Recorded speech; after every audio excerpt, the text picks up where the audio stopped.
Welcome to Off the Console, the hottest new podcast featuring Gardner, Bryant, Games Revealed, and I. And this week, we're going to talk about, of course, Sony.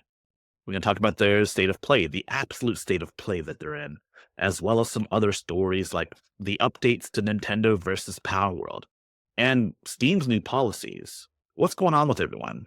And also, one more thing, too, we just hit 300 subs on YouTube. And thanks to everyone for subscribing, watching us on YouTube or on our various different podcasting platforms. And if you want to check us out, you can check us out on YouTube, or you can check us out on our Castopod Mastodon Fediverse-enabled feed. I love it. And so what have you guys been up to? Well, I'm just getting ready for some PlayStation hate this week instead of Xbox. Oh man. Watched our main topic, have some notes. It was good, but also interesting. As far as this week, like I've been playing Astrobot came out with a new level, so that's kind of a cool thing. Astrobot's been releasing since it's released extra levels and stuff to unlock, and so that's cool. Well, DLC or free? It's free. It's like suddenly the galaxy appears. It was yesterday. I don't even think it's like Valentine's related, but it just appeared yesterday. Oh, that's right. Yesterday was Valentine's Day. How was y'all's Valentine's Days? It was good. It was great. Very nice. I might not have gotten very much sleep and might have drank a little bit too much wine. But yeah. There you go. That's how you do it. Yeah, exactly. All right. What about you, Gardner? What have you been doing this entire week? Well, I got Emily a little stuffed. It's not a stuffed animal. It's a stuffed grilled cheese, and she loves it. It's adorable, and you can actually put it in the microwave and it'll heat up, and then you can cuddle with a warm little grilled cheese looking stuffed animal type deal. That's genius. You need to drop that in the chat, dude. That does sound pretty sick. Yeah, it's a good little present, and I also bought a new range for our kitchen because the one we have is going out. It's on its last legs. But as far as what I've been playing, I have been playing original Xbox. What up? Nice. I've been playing Halo 2. I've been playing Unreal Tournament or Unreal Championship 2. I've been playing on Insignia, which has been a bit of fun. I messaged you guys, and neither of you have an original Xbox. I used to have an original Xbox, but yeah, things happen. I have one. It's just there. Yeah. You have one, James? Dude, you have one? I bought one off eBay, and I need to go and repair the inside. Like the inside has the guy was a smoker or something. I have to go and clean it up. And God, I hate. Oh man. Yeah, it's kind of one of those gross things where it works fine. It just needs to be cleaned up. But I do have a chip for it, a special modification chip that I need to still. Hell yeah. Mine is currently only soft modded, but the hard drive sounds like it's on its last legs. Yep. So I really want to either put a compact flash or something else in there to kind of shore it up and interesting expand the storage, because if you replace the hard drive, you can dump all your games, you can put a bunch of ROMs and stuff on there. Yeah, just dump the entire Xbox library in there. Does the original Xbox use SATA or does it use IDE? Oh, it's IDE, baby. It's IDE. It is old school, dude. And it's limited too. Like how much? It only can support so much storage, correct?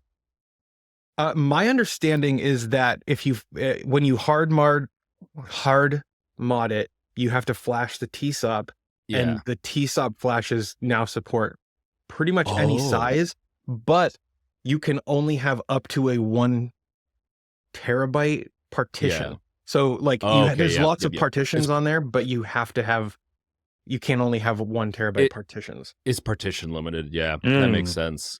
Yeah. So it's pretty neat though. I love it. How big is the original Xbox library? Let's find out.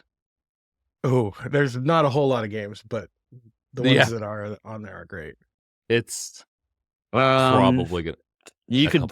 They say here on Reddit that you could fit basically every retail Xbox game ever released in an archival quality ISO onto a 2 terabyte drive, so about 1.78 terabytes. That's sounds about right, honestly. Yeah.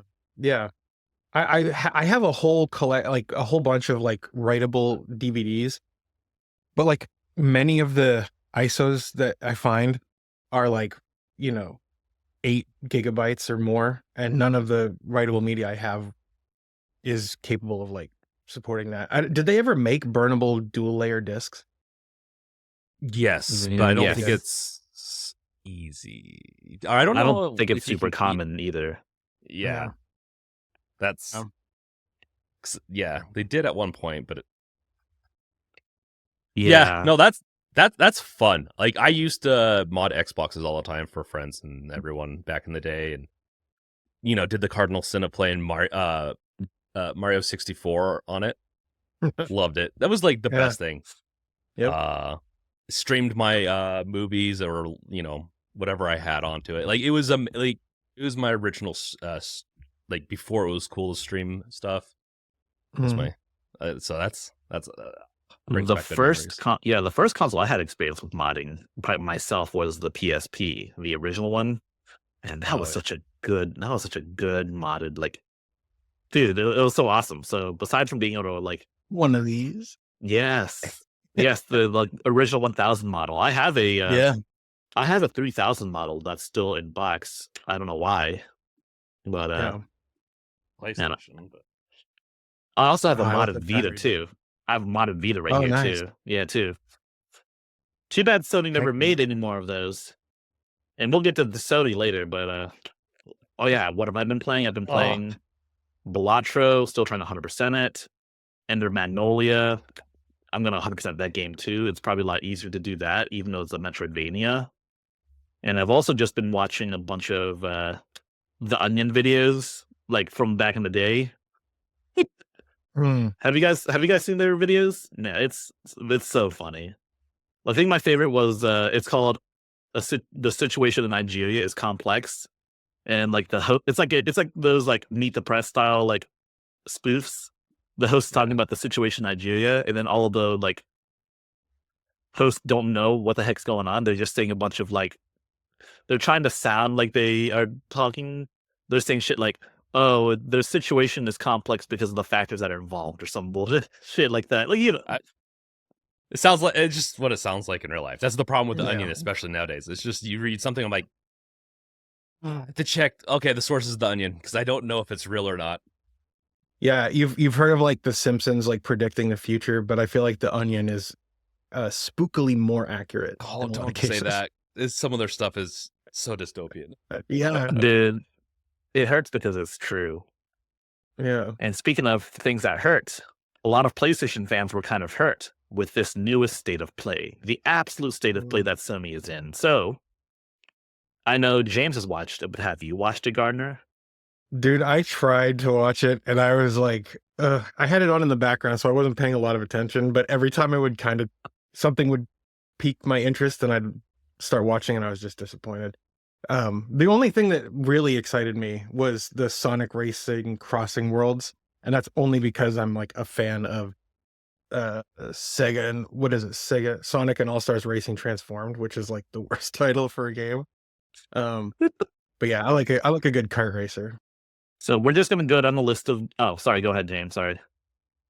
Oh no, I was just gonna say like I actually there's a lot of titles in there that look interesting, but it's definitely like the Final Fantasy era apparently of games because like half the games look like Final Fantasy characters or like Final Fantasy 15. Dude, I know. Yeah.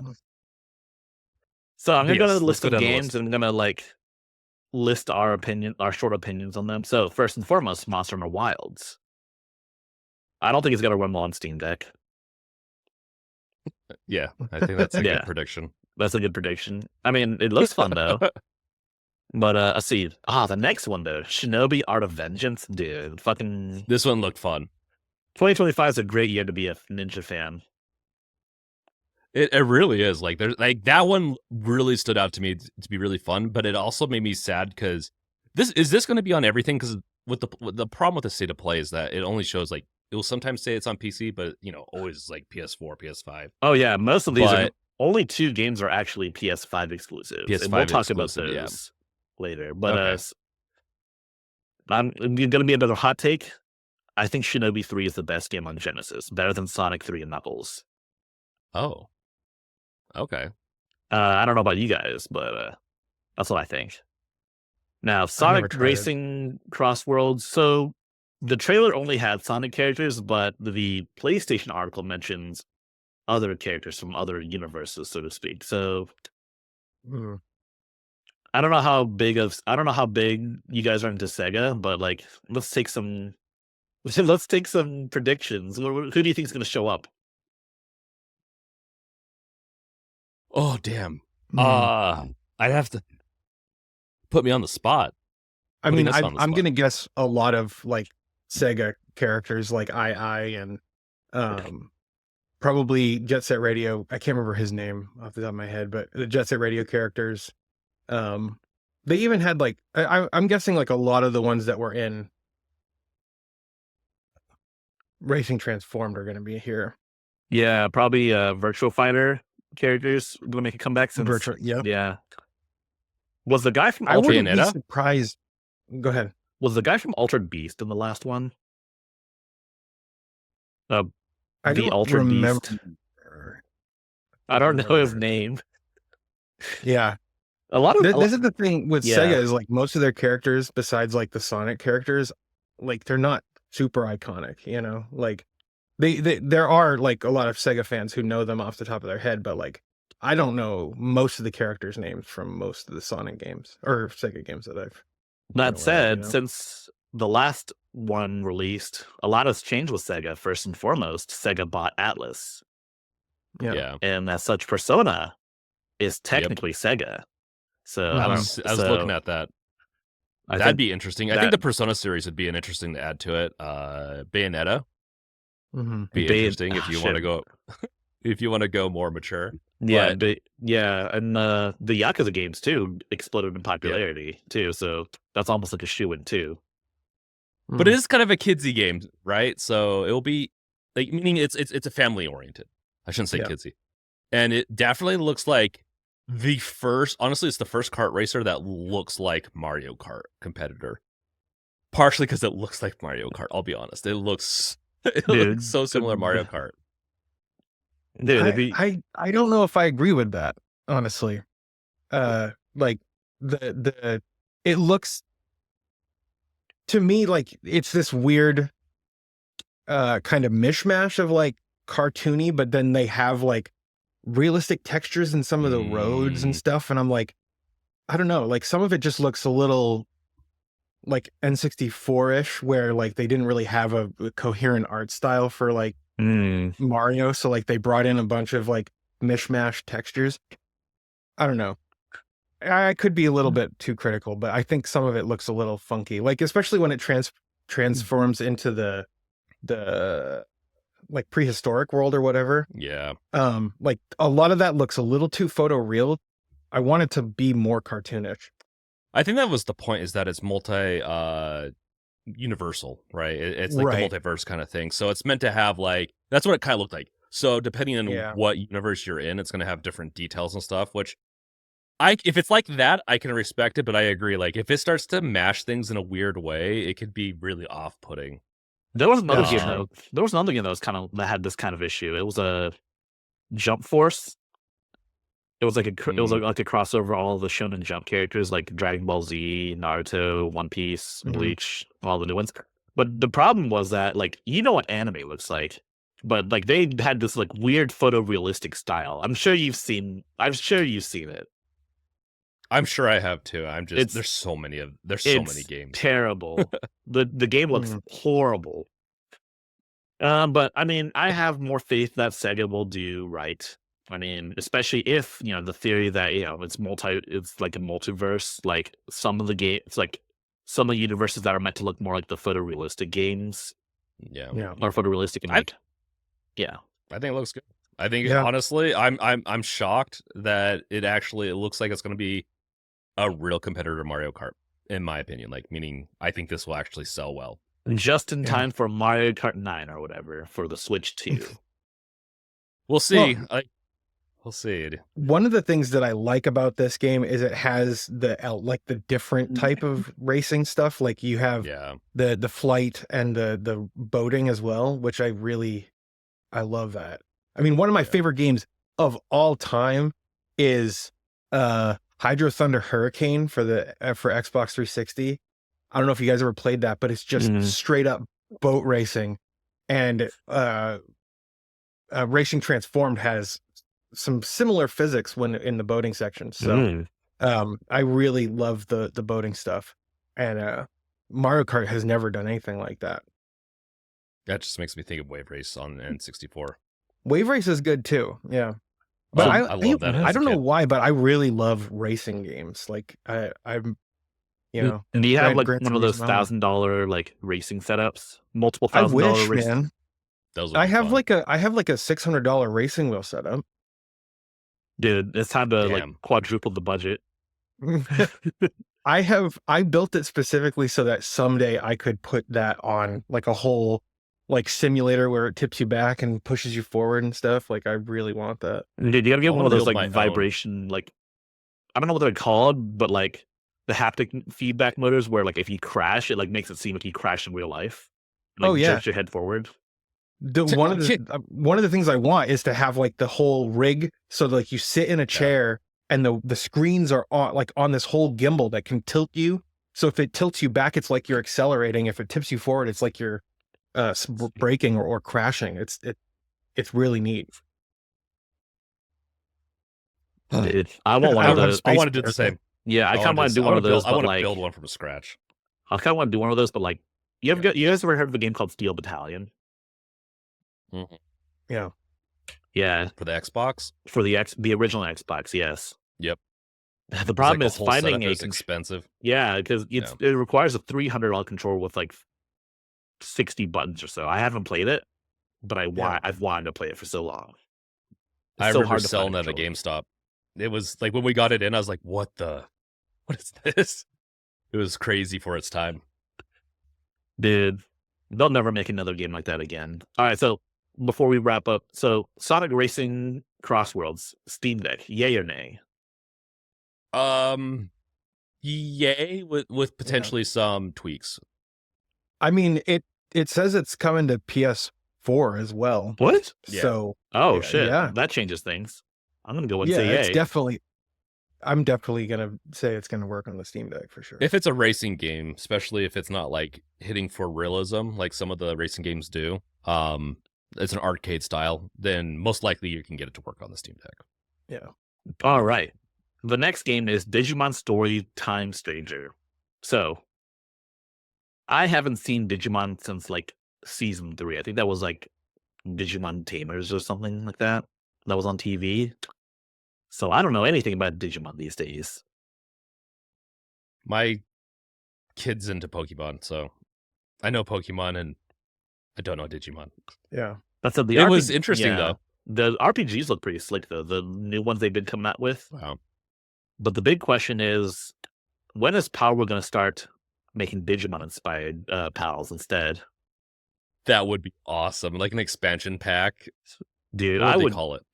Dude, I would kill for like a Omnimon-style pal in PalWorld. That would be so awesome. Huh. So, have you played PalWorld, Gardner? No. It's actually a pretty interesting game. Really? It's Pokemon with guns. It's so weird. I've seen people play it and it doesn't look like my kind of game. I thought it was funny though.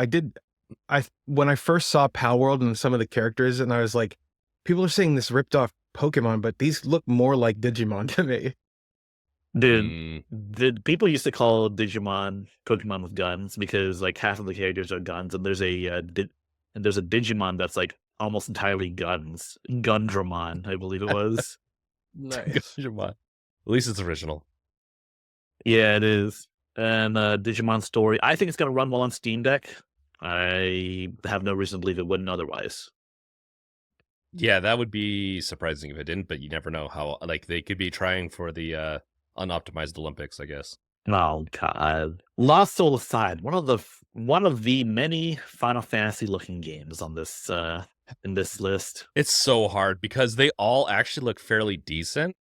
And so they're going to have like, and there's a couple of them and they all kind of get mixed up on my head and which one's which exactly. But the way they're going to win me over is diversity of story, environment, and and how good the combat is. Because I'll actually play some of these. I actually don't mind this style as long as it's done well and has really good aspects that make it stand above so many. And it really looks like the year of the Final Fantasy cloned aesthetic. So it looks interesting though. So I'm not sure what to make of it. I mean, it looks pretty fun. I want to see more in-depth combat though, because it looks like he was just fighting just bosses or like I guess bigger enemies. Because it looks like you can like do combos and stuff in the air too. But if you don't have like small enemies to showcase all of that on, then what even is the point, right? Like for a Devil May Cry style game, where I mean, you guys have played Devil May Cry, right? Yep, long time ago. Yeah, Good like stuff. Imagine if Devil May Cry was all big monsters that you couldn't combo off of. I don't think it would be super interesting. You know what I'm saying? So wait, yeah. I mean, you can't like it looks like you could combo. It's just different. I just want to see more in-depth combat before I make a full judgment on it. I mean, it looks cool otherwise, though. 100%. Yep. That said, it's actually a PlayStation published game, but it's coming to PC day 1, May 30th, which is crazy that they don't have more game. Well, I'm sure they'll release more gameplay before it comes out, but yeah, they should. I mean, if they aren't going to, then if they're watching the podcast, be sure to release more in-depth gameplay. It looks interesting. But I want to see how it stands above because the trailer did not show that. All right. Enough. So, Steam Deck, yay or nay? I'm gonna go with nay on this one. I mean, probably nay. What's the engine it's using? Do we know? That's a big part of it. I'm probably gonna say nay on this too. I don't. Yeah, I don't know what the engine is. Well, I guess we'll figure out later. Let's see, Like a Dragon, Pirate Yakuza in Hawaii. So this game is not a new announcement. In fact, the game already existed, was already announced, but they announced the demo. So let's see how the demo runs on Steam Deck. He can run at a consistent 45 FPS, which is actually pretty neat. Okay. Oh wait, Deck Wizard has a video. It looks like it shouldn't be. Well, the Yakuza games have run pretty well on Steam Deck.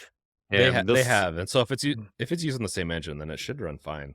Yeah, I mean, it looks like it runs quite well. 60 FPS in the demo. I mean, the demo is not fully indicative of the final game, but I think that's like a pretty decent indicator. It's usually less optimized, so yeah, it is a pretty good indicator.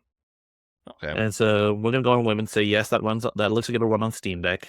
Dave the Diver is getting a DLC crossover with Yakuza. I'm not gonna lie. Who wants this? I'm just curious. Like, okay, I'm not the biggest Like a Dragon fan, but I just don't know who wants this crossover with Dave the Diver. Dave the Diver has had so many crossovers. It's crazy. Like they've had a crossover with Balatro. You can play Balatro in Dave the Diver.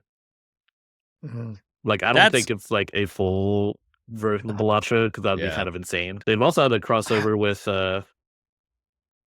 what else?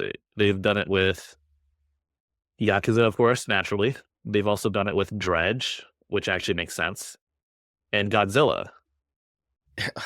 Godzilla. I mean, I'm for crossovers, but Dave the Diver is like it's a fun game, but it's not like the type of game that I'm going to be playing for crossovers. I'll just be honest, like it's kind of weird for me. Yeah, man. That's why you play Fortnite. Honestly, I think Fortnite makes sense for crossovers, and it's doing very well. It's a live service game where Dave the Diver really, it's not right. Yeah. So speaking of live service games, Splitgate 2. Have you guys played Splitgate, like the original one? So I've played it for a little bit. It was essentially Halo with portals and jetpacks. And it was also on PC, whereas Halo wasn't at the time. But then once the Master Chief Collection came out on PC, people just started like abandoning Splitgate in droves. And so this one is very similar to that, but it also has like a class system, so to speak. I don't think we have too many details on like anything but like 3 of the classes, but like I'm not sure how I feel about that. Classes and like what it should be like an otherwise Halo-like experience. I think classes can actually really help depending on what you're trying to go for. And so with this type of game, it's really hard to say if this is interesting enough for me, because once you introduce portals into a multiplayer game, it starts to get a little too complicated for me as a casual player these days. Yeah, so all of the classes have access to the same portal and jetpack mechanics. Is it just like heavy, light? Like, is it just... Or do they have abilities? Because I watched the trailer, I just don't remember classes being the highlight. I don't know for certain. I mean, it's going to be a free-to-play game. I think we'll figure out eventually. But yeah, I don't know for certain. Yeah. Do you guys think this will run on Steam Deck? I don't think so. It would run on the Steam Deck if they allow it. Yeah. Well, the first game had Linux support, didn't it? I believe like so. A native Linux client. Yeah. I believe so. Yeah, you can play. Doesn't mean they won't pull it. I know. You never know. They could. Yeah, I agree. They could, but it would suck if they did. Agreed. I think it would play. It's just a competitive shooter on the Steam Deck's just. It's It's UE5 though, right? Like that's why I was saying I don't think it will work very well. Oh, is it UE5? I think so. Oh well, then never mind. I don't think it will run that well on Steam Deck. Hold up, guys. Like UE5 games can run fine on Steam Deck. It just depends. Okay, I've played a few. I've played plenty of UE5 games. It just depends on what kind it is on the Steam Deck. Right. I don't know. I feel like UE5 is not optimized for handhelds. It's the games not that I've played well enough. Its architecture is not as designed more for future facing. But yeah, I agree. Like it's not the best for handhelds. Yeah. Yeah, I don't know, man. I'm not sure at this point. I'm gonna go on a whim and say I'm gonna be on the safe side and say no. But I'd be pleasantly surprised if it did work well. So, it's gonna work fine with FSR. You might not be able to see anything, but it will be fine. You'll get 120 frames. I hate FSR shimmer. I cannot stand FSR shimmer for the life of me. Yeah. I'm fine with it, but I wouldn't want it in my competitive. Yeah, and it has to be optimized. Let's see, WWE 2K25. Does anyone care about this game here? It was interesting, to say the least. Give me a No Mercy remake, and I'll be interested. Yeah, I think they wrestling games peaked in the GameCube era. To be honest, no, they peaked in the N64 era. That's my opinion. I don't play these types of games. I think the last one was like on a Sega or a Nintendo Super Nintendo or something like that. I don't play these anymore. I remember playing WrestleMania, the arcade game, and that was pretty fun. And I remember playing No Mercy on the N64, and that was amazing. It had like that was back when WWF had like the best roster anyway. But yeah, now I actually really like wrestling. I'm not gonna lie. No, that's great. Like honestly, this for big wrestling fans, this game actually looked kind of fun for them. Yeah, because it has like you wander around like a Hello Kitty kind of inspired island where you get to buy stuff. Hello Kitty. Oh really? I guess I missed this. I had to throw that jab out for people. I guess I missed this trailer. Wait, let me just. You might have missed it. Yeah, if you're a big WWE fan, like you might like it because it literally is an island with different sections with like different characters almost. So it's like the single player campaign, right? Yeah, but it's I think it supports up to like 60 players in that area or 30 or something like that. Like so it's like it's not single player, but it's kind of like what some fighters have done in the past where you can have like a big lobby. I don't know how it works. And a bunch of people can be wandering around shopping and everything. I see. Yeah, this doesn't look interesting to me. The themed sections looked like it looked like a step forward for this type of franchise for me, but I find the sport or the entertainment aspect of it interesting, but I didn't watch it as a kid, so Yeah. that I watched a lot of wrestling and football as a kid. But like anything with Roman Reigns as the freaking face of it, I have zero interest. Like I just don't. I find him the most obnoxious. But Paul Heyman's cool. I don't know. Do you guys know anything about wrestling? I know the names. Not anymore. I know. No. Yeah. I know the names. That's dude. Yeah. I remember when the Undertaker wasn't retired, and he had this whole gimmick where he was basically like an undead necromancer kind of guy. Yeah. And he could just and he dies like in the stage, and then he comes back to life. They should do more of that. That's so awesome. It used to be fun and wacky, and now it's just like dudes it's like smacking each other. I don't know. Dude, the Undertaker was my favorite character. Like he literally, and then Mick Foley, and then Mankind. He was my favorite. But anyway, we're getting off topic. Yeah, we are. Yeah. So WWE. Okay, hold up. Before we get back on topic, I have a question. Who won the Super Bowl? The Eagles. The Eagles won. Okay, cool. Why? I didn't watch it. I don't know what. I watched the whole game. It was an absolute brutality, dude. It was like a slaughter fest. It was really funny too because I was watching with my brothers and they put money on it. Oh, but they didn't bet on. They didn't bet on like who would win. They bet on like if it was like a high scoring game or not. I don't know if that qualifies as a quote unquote high scoring game. Well, that was a high disparity score for sure. Like it ended up 20-40 or something like that, which is my gosh, that's really high disparity. You're not wrong. And for most of the game, like the Eagles were ahead by like 2 touchdowns at least. Really? Okay. And I don't think Kansas City scored until the third quarter. Dude. Like it was crazy. That's so bizarre. Yeah.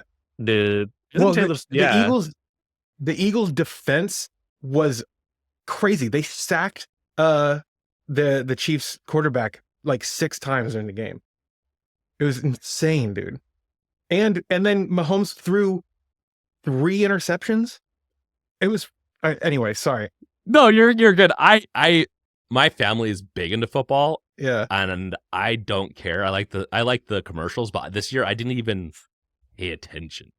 Oh man. I didn't know who won until just now when you guys told me. I was so excited to watch the Super Bowl because last year, the last, 25 minutes of the game was probably the most exciting game of football I've ever watched.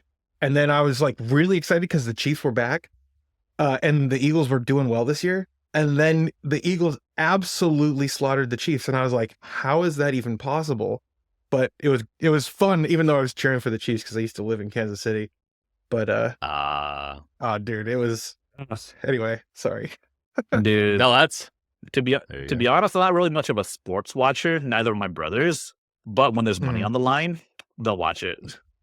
Yeah. It's such an Asian thing to do, let's be honest. Yeah, that's okay. That's funny. All right, so back on topic. WWE 2K25. Do you think it'll run on Steam Deck? I'm gonna say a surprising yes, because the last games, according to Deck Wizards videos, ran pretty well. I would say. Yeah, even this one has a PS4 version. Well, that changes things, so it's gonna be an absolute yes. Yeah. I mean, we're gonna have PS4 versions of everything when we have a PS7. So, hey, I mean, the Steam Deck 1 can live a little longer. I want the Steam Deck 2 though. Okay, but what I want, well, actually, I don't want it more. But the next one is Borderlands 4, and this one I am excited for, like quite excited for. Borderlands series is like my jam, partially because me and my wife Susie like to play it co-op. Like it's one of the games that we play like for date nights and stuff like that, and it's really fun.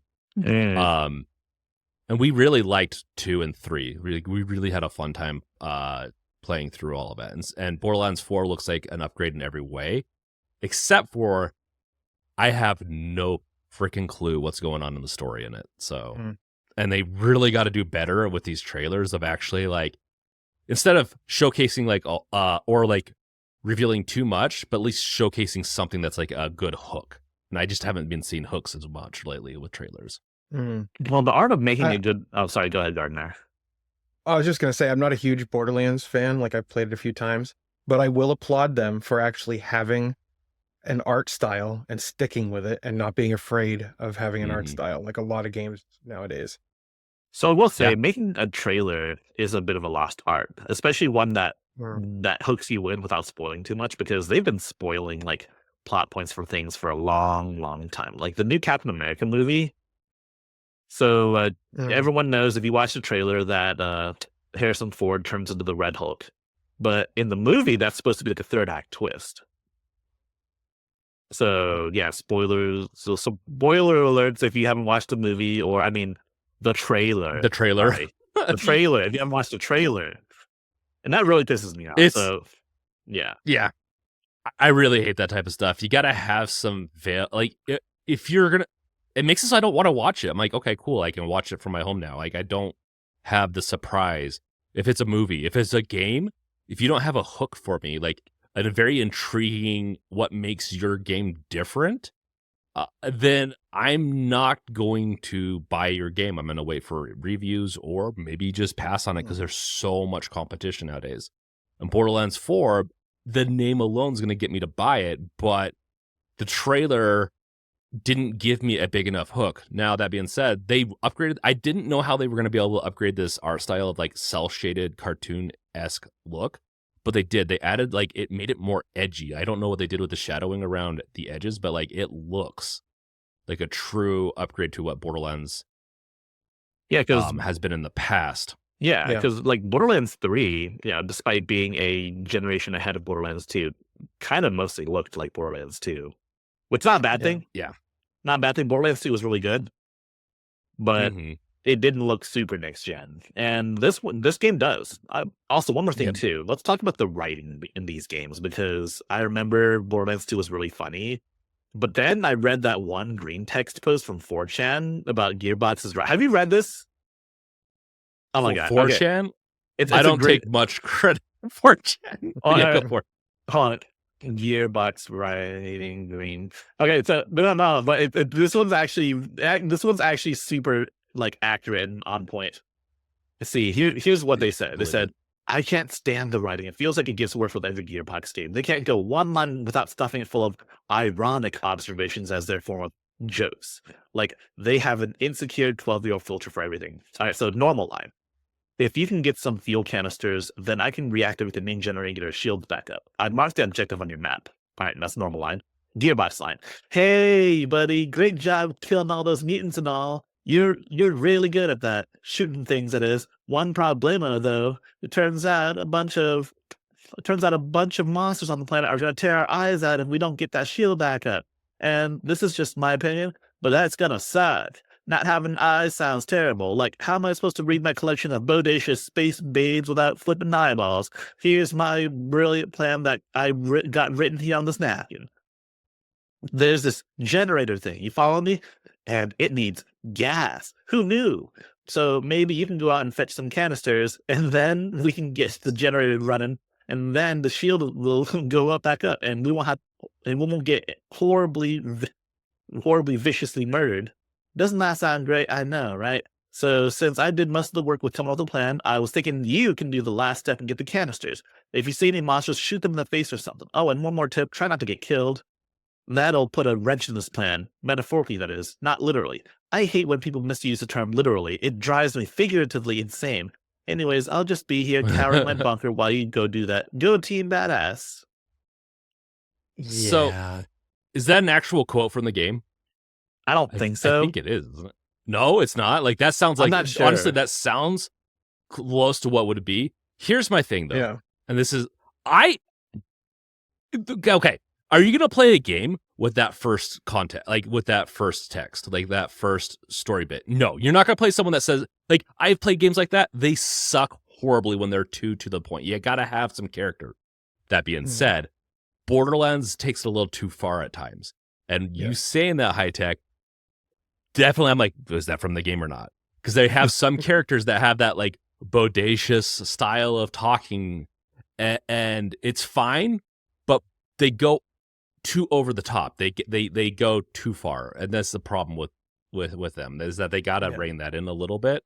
Yeah. Like, it would be one thing if there were characters that talked that way, but like it's most of the game that talks that way, right? Like, and like that's, to me, that's like there's a lack of sincerity to that kind of thing, and there's an insecurity of the writer that comes through with that kind of like dialogue, or they have to point out like, oh, this is ironic and we're not playing a serious game. Like, there's a place for that, but like I find it obnoxious. Yeah, that's one of the reasons I'm not huge on that game. Yeah. So they have lots of serious moments and even dialogue, and there's a lot of parts that are not. The problem is they need to figure out this melding of the two, and that's where the art and where the craft comes into like a master craft. So I agree, but I will not I don't agree that like that's how most of the game is. There's a lot of aspects of it both, but I'm not gonna go to like this is a game where I fully agree. Like it's a co-op game that has lots of guns, that has some silly parts that I enjoy, and that's what I'm here for. But so the writers have promised that they'll rein in some of that dialogue, and that there won't be any jokes about Hawk Tuah or Skibbity Toilet. And I am inclined to believe that some rogue writer at Gearbox is going to do exactly just that, just to piss off the head writer, because that would be so funny if they did that. If it's a side quest, I don't care. Like, do it. Like, that's where that they need to do it. Side quests where you don't like, it doesn't matter to the main story. Throw some of that stuff in. Hawk Tuah, I don't care. Skibbity Toilet. Okay. I mean, okay. To be fair though, this is like one of those. Yeah. To be fair though, this is like one of those games where like, I'm not gonna remember the story. Like fucking Diablo. Like I played the shit out of Diablo 4. I couldn't tell you a thing that happens in both the game and the DLC though, because we all know what we're really there for. We're really there for the loot and the guns, or I guess the guns loot in this case. Sucks so bad in 3 though. That's why I'm hoping it's better, because you'd finish like a major boss and all the loot sucks. Sorry, this is like a series I put up a lot of time into. Borderlands 2 has a really good story. Borderlands 1 has a horrible story. For the most part, like it's just not great. Borderlands 3 has like, Yeah, story. Borderlands 2 was only carried by a handsome Jack. But anyways, Borderlands 4, it was still good. Do we think it'll run on Steam Deck? Yes. Yeah. Well, the other ones run, I think, fairly decent on the Steam Deck. This one's upgrade in its like graphics could prevent it. So I'm gonna put on a maybe. It might. It depends. I mean, the other Borderlands have native Linux clients for them, so I would imagine if they follow through with that, then there might be a chance.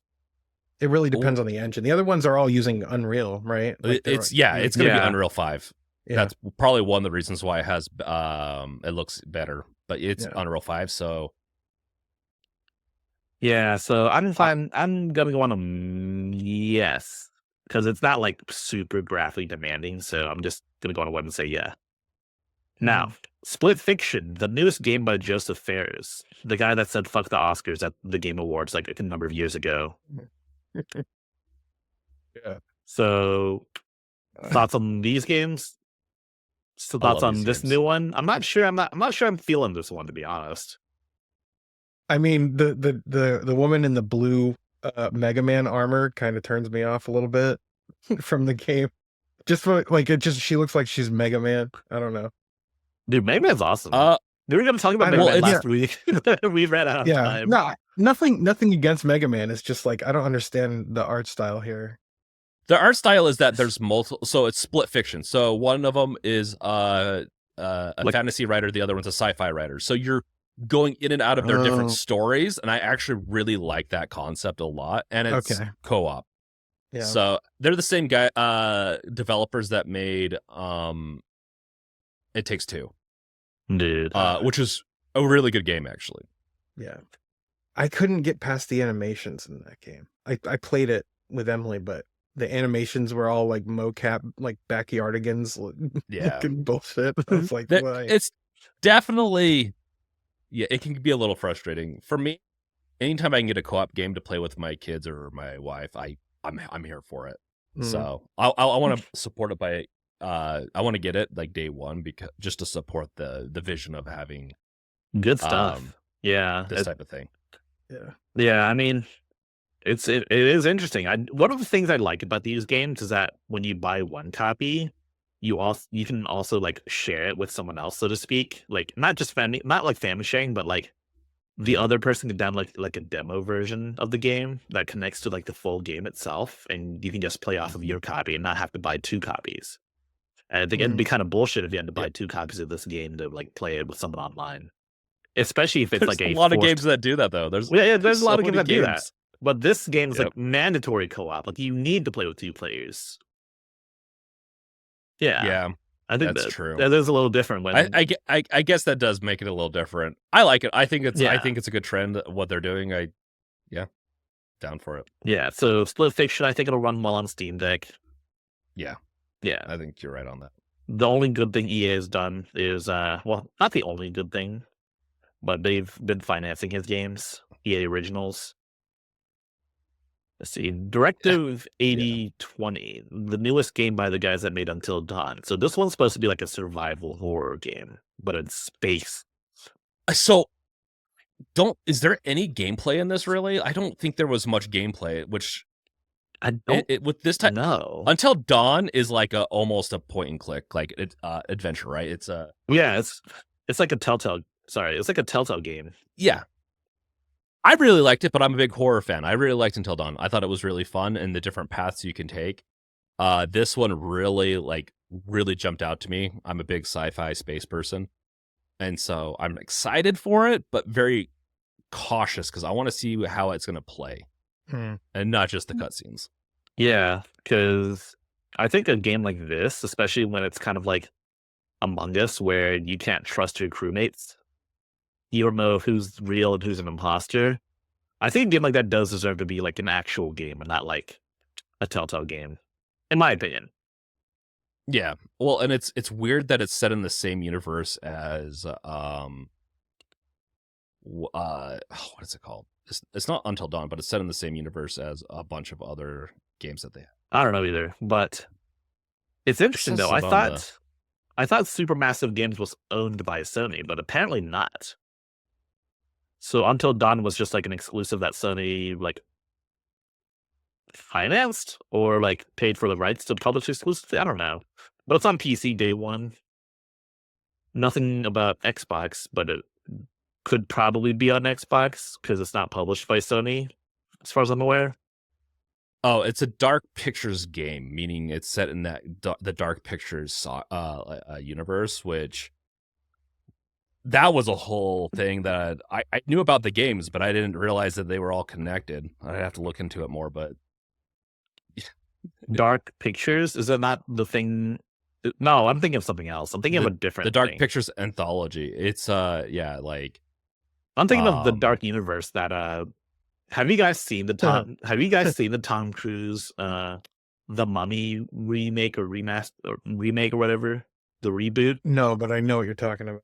Yeah, I haven't seen it either. So yeah, is it like Universal Dark Pictures or something? Yeah, they tried to make like a cinematic universe featuring all of their stupid.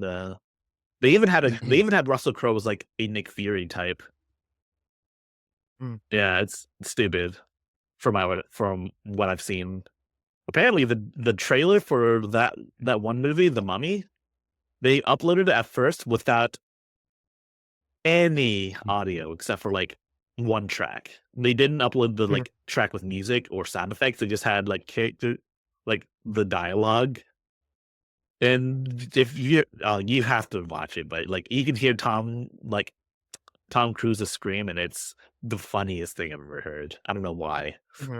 So Directive 8020, I don't think this is going to run well on Steam Deck, but depending on the type of game it is, you may not need to run it at a high frame rate. Yeah, if it's like an Until Dawn kind of style, it could run okay. Yeah. But it might be an FSR. Yeah. Let's see. Five Nights at Freddy's Secret of the Mimic. I kind of want to skip this one. I don't know if you guys want to talk about it. It looked interesting. Out of like all the Five Nights at Freddy games I've seen in the past, like it actually looked like what I might pick up, especially when my kid gets just a couple years older. But Yeah, I mean, it it. seems okay. The Midnight Walk, though, I don't remember which one this was. Oh, it's that one game that's like, it looks like it's stop motion, I think, but it's also like an FPS. Also, I don't know. It's interesting looking, I'll say that much. But I don't know if we're more on Steam Deck. I can't hear you, Gardner. You're muted. Sorry. I love games with this kind of aesthetic, the low frame rate looking animations, but with like a actual fluid frame rate. It's yeah. Cool. I think it's like a claymation kind of style. It looks really fun. It's right up my alley of like Little Nightmares kind of style almost at times. Horror, first person. You got me there. It looks like it legitimately freak me out. Potentially so. I want to see more gameplay, like how in depth the game gets. To be honest, but that's just me. It looks like you can leave first person mode and go third person and do different things, and it has effects on some of the environment. Yeah, it's pretty neat. So I think actually, now that I think about it, it might run well on Steam Deck. You might even be able to mask the low frame rates with the art style, how it's like animated, like stop motion, like See what else? Darwin's Paradox. So this one was interesting. It's like an octopus like adventure platformer sort of game published by Konami. Yeah. I was totally game for it when I was watching it, and then I saw it was published by Konami, and I have no interest in it anymore. Are you big against Konami? I'm big against pretty much all publishers at this point, but Konami screwed over blanking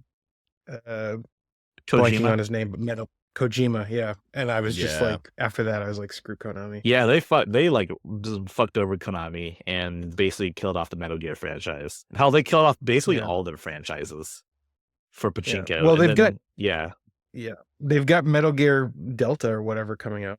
Yeah, remakes. Yeah, that did show up later. Yeah. You mean the remaster, or is I think the remake, Metal Gear Solid Delta. Okay, it's a remake. Yeah. The way that they're doing this, it's just all these Metal Gear remakes are just kind of interesting.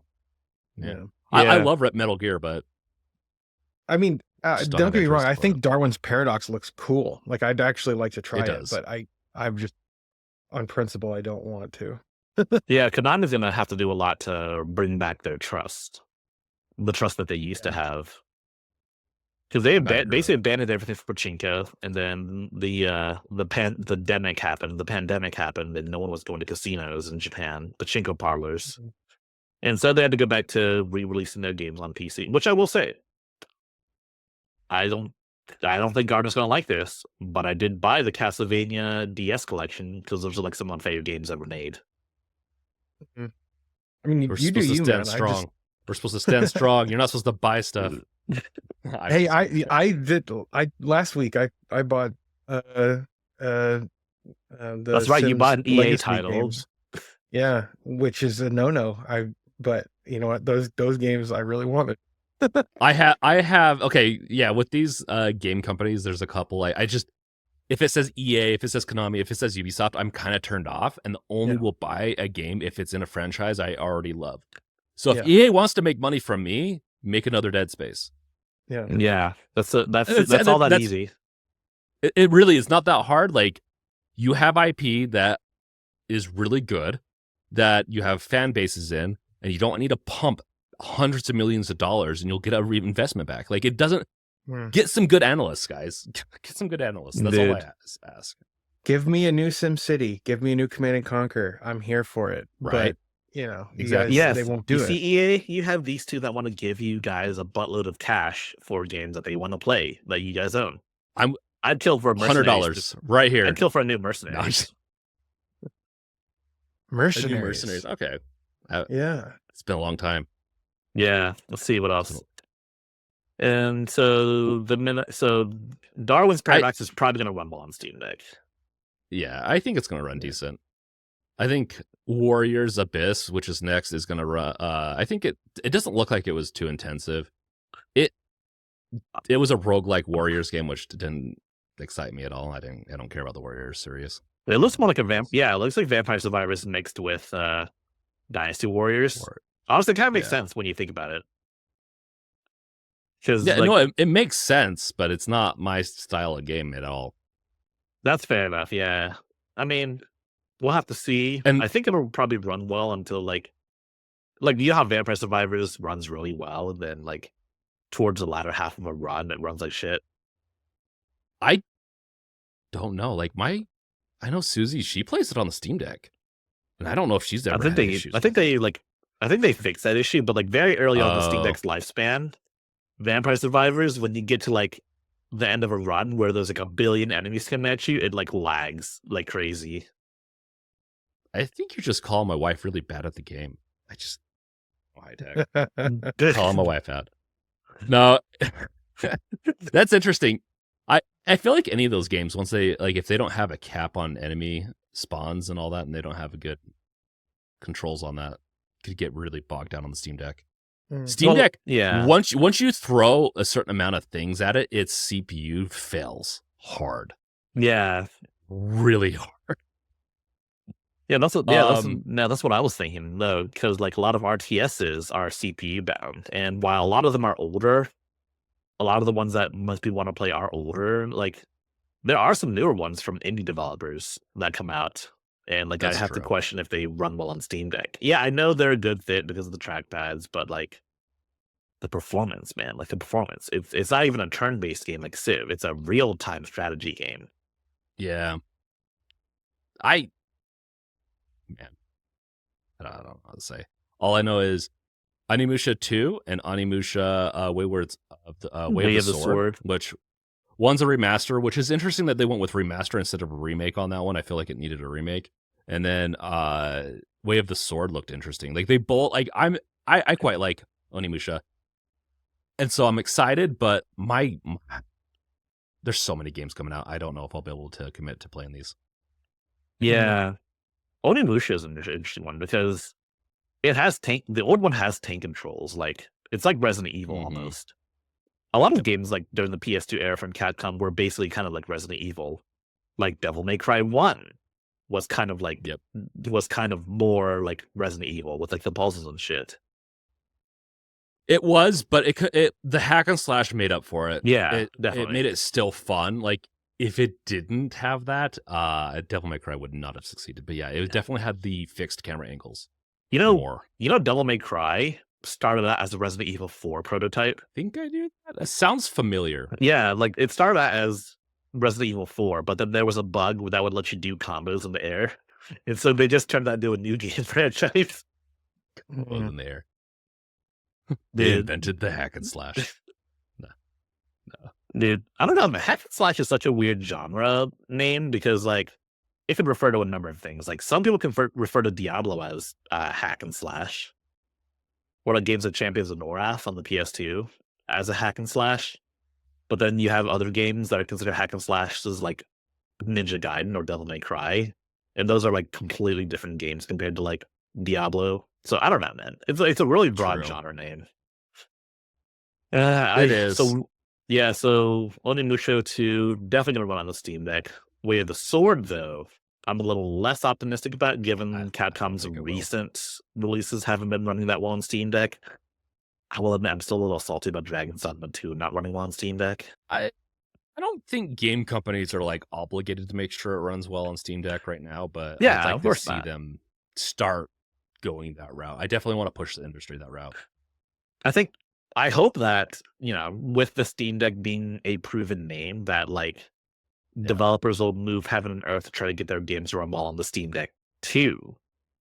Like, I think it's an easy sell more and more as you support it. Like, if you support it better, more people are going to buy Steam Decks. There's already like a lot of people that buy it, and a lot of people buy. I think isn't it like what is the statistic on this? I can't remember, but like people that buy the Steam Deck buy drastically more games, through Steam than otherwise. Like it's a Feel free to correct us in the comments because I don't know the exact statistic either. But it is like quite a bit higher amount of people buy games that own a Steam Deck, which makes sense. But You're missing out on sales, guys. Optimize it, make it run really well, treat it like a console. Like, you can do that. They can do that. That's the one thing. And so Valve needs to start selling how many consoles that they have to these developers and say, hey, we have like millions of people that have these. Start marketing towards it. And I think they're kind of getting there with their badges. And I think we're going to see it in the next few years, especially if when the Steam Deck 2 comes out. I think we're going to see an era of that's what they'll start targeting as their baseline or their low end. I just think it makes sense. Yeah, I mean, I think it's interesting how. I mean, I think Valve does. I'm pretty sure Valve tells these like big developers that they're partnered with. I'm sure they have some data points for those to like convince them to try to optimize for Steam Deck. I mean, there are publishers that are trying to do that, but they're not big. That's the thing with Valve is they're not big. So how depends on what they're trying to accomplish. That's the problem with Valve is that they don't have that big of a company. So when they're trying to take on multiple ventures or multiple projects at once, it just really depends on what they're going to be able to do. So I guess that makes sense. Yeah. See, we talked about Metal Gear Solid Delta. That might run well on Steam Deck. Metal Gear Solid Delta is pretty linear. Metal Gear Solid 3, I mean. I don't think 3 is going to run that well if it's a remake. Yeah, I mean, some of the effects, like the refraction of the water droplets on the camera, like I was like, whoa, I don't know about that. Yeah, that is true.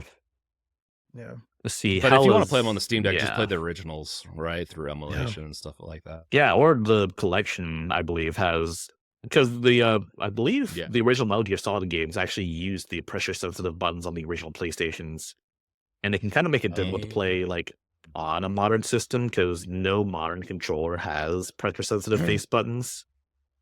But I think they account for that. PS2 adapter. PS2 controller adapter.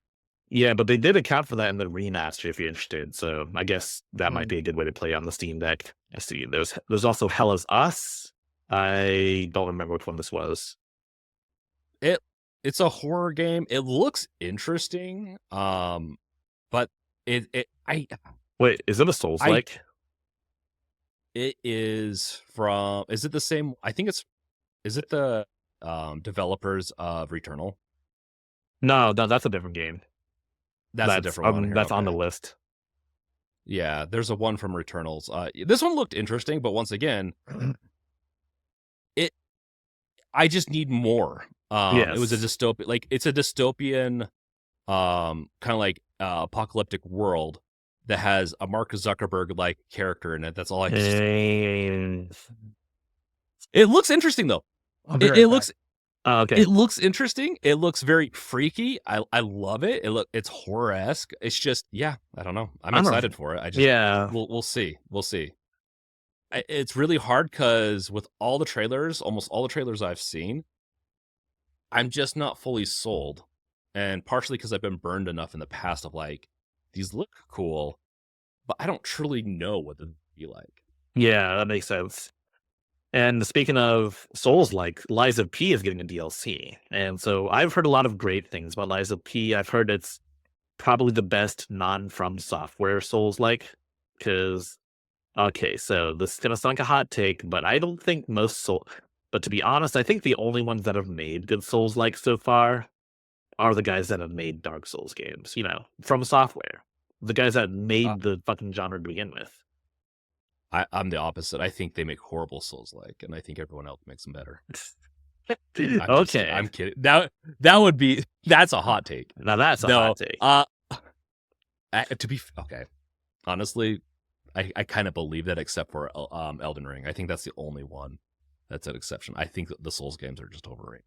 Once again, wow, it's not my genre. I don't really care for it. Every time I try to play it, I'm like, this isn't fun.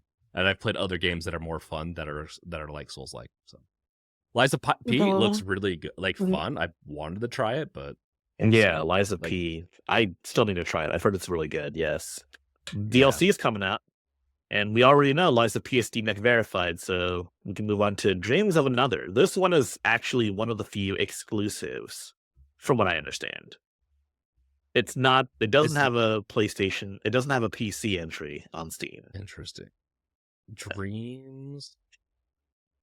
It's made by Pixel Junk, who made a bunch of the yeah. This one, it's very unique. I don't think I can play it. I think it's just too sensory overloading for me. Like it's just gonna overload my senses too much on this, and so it's gonna bother me.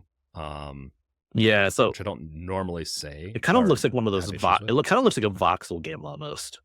Yeah, it's even got the voxel style destruction as well. And honestly, man, I'm all for video game destruction.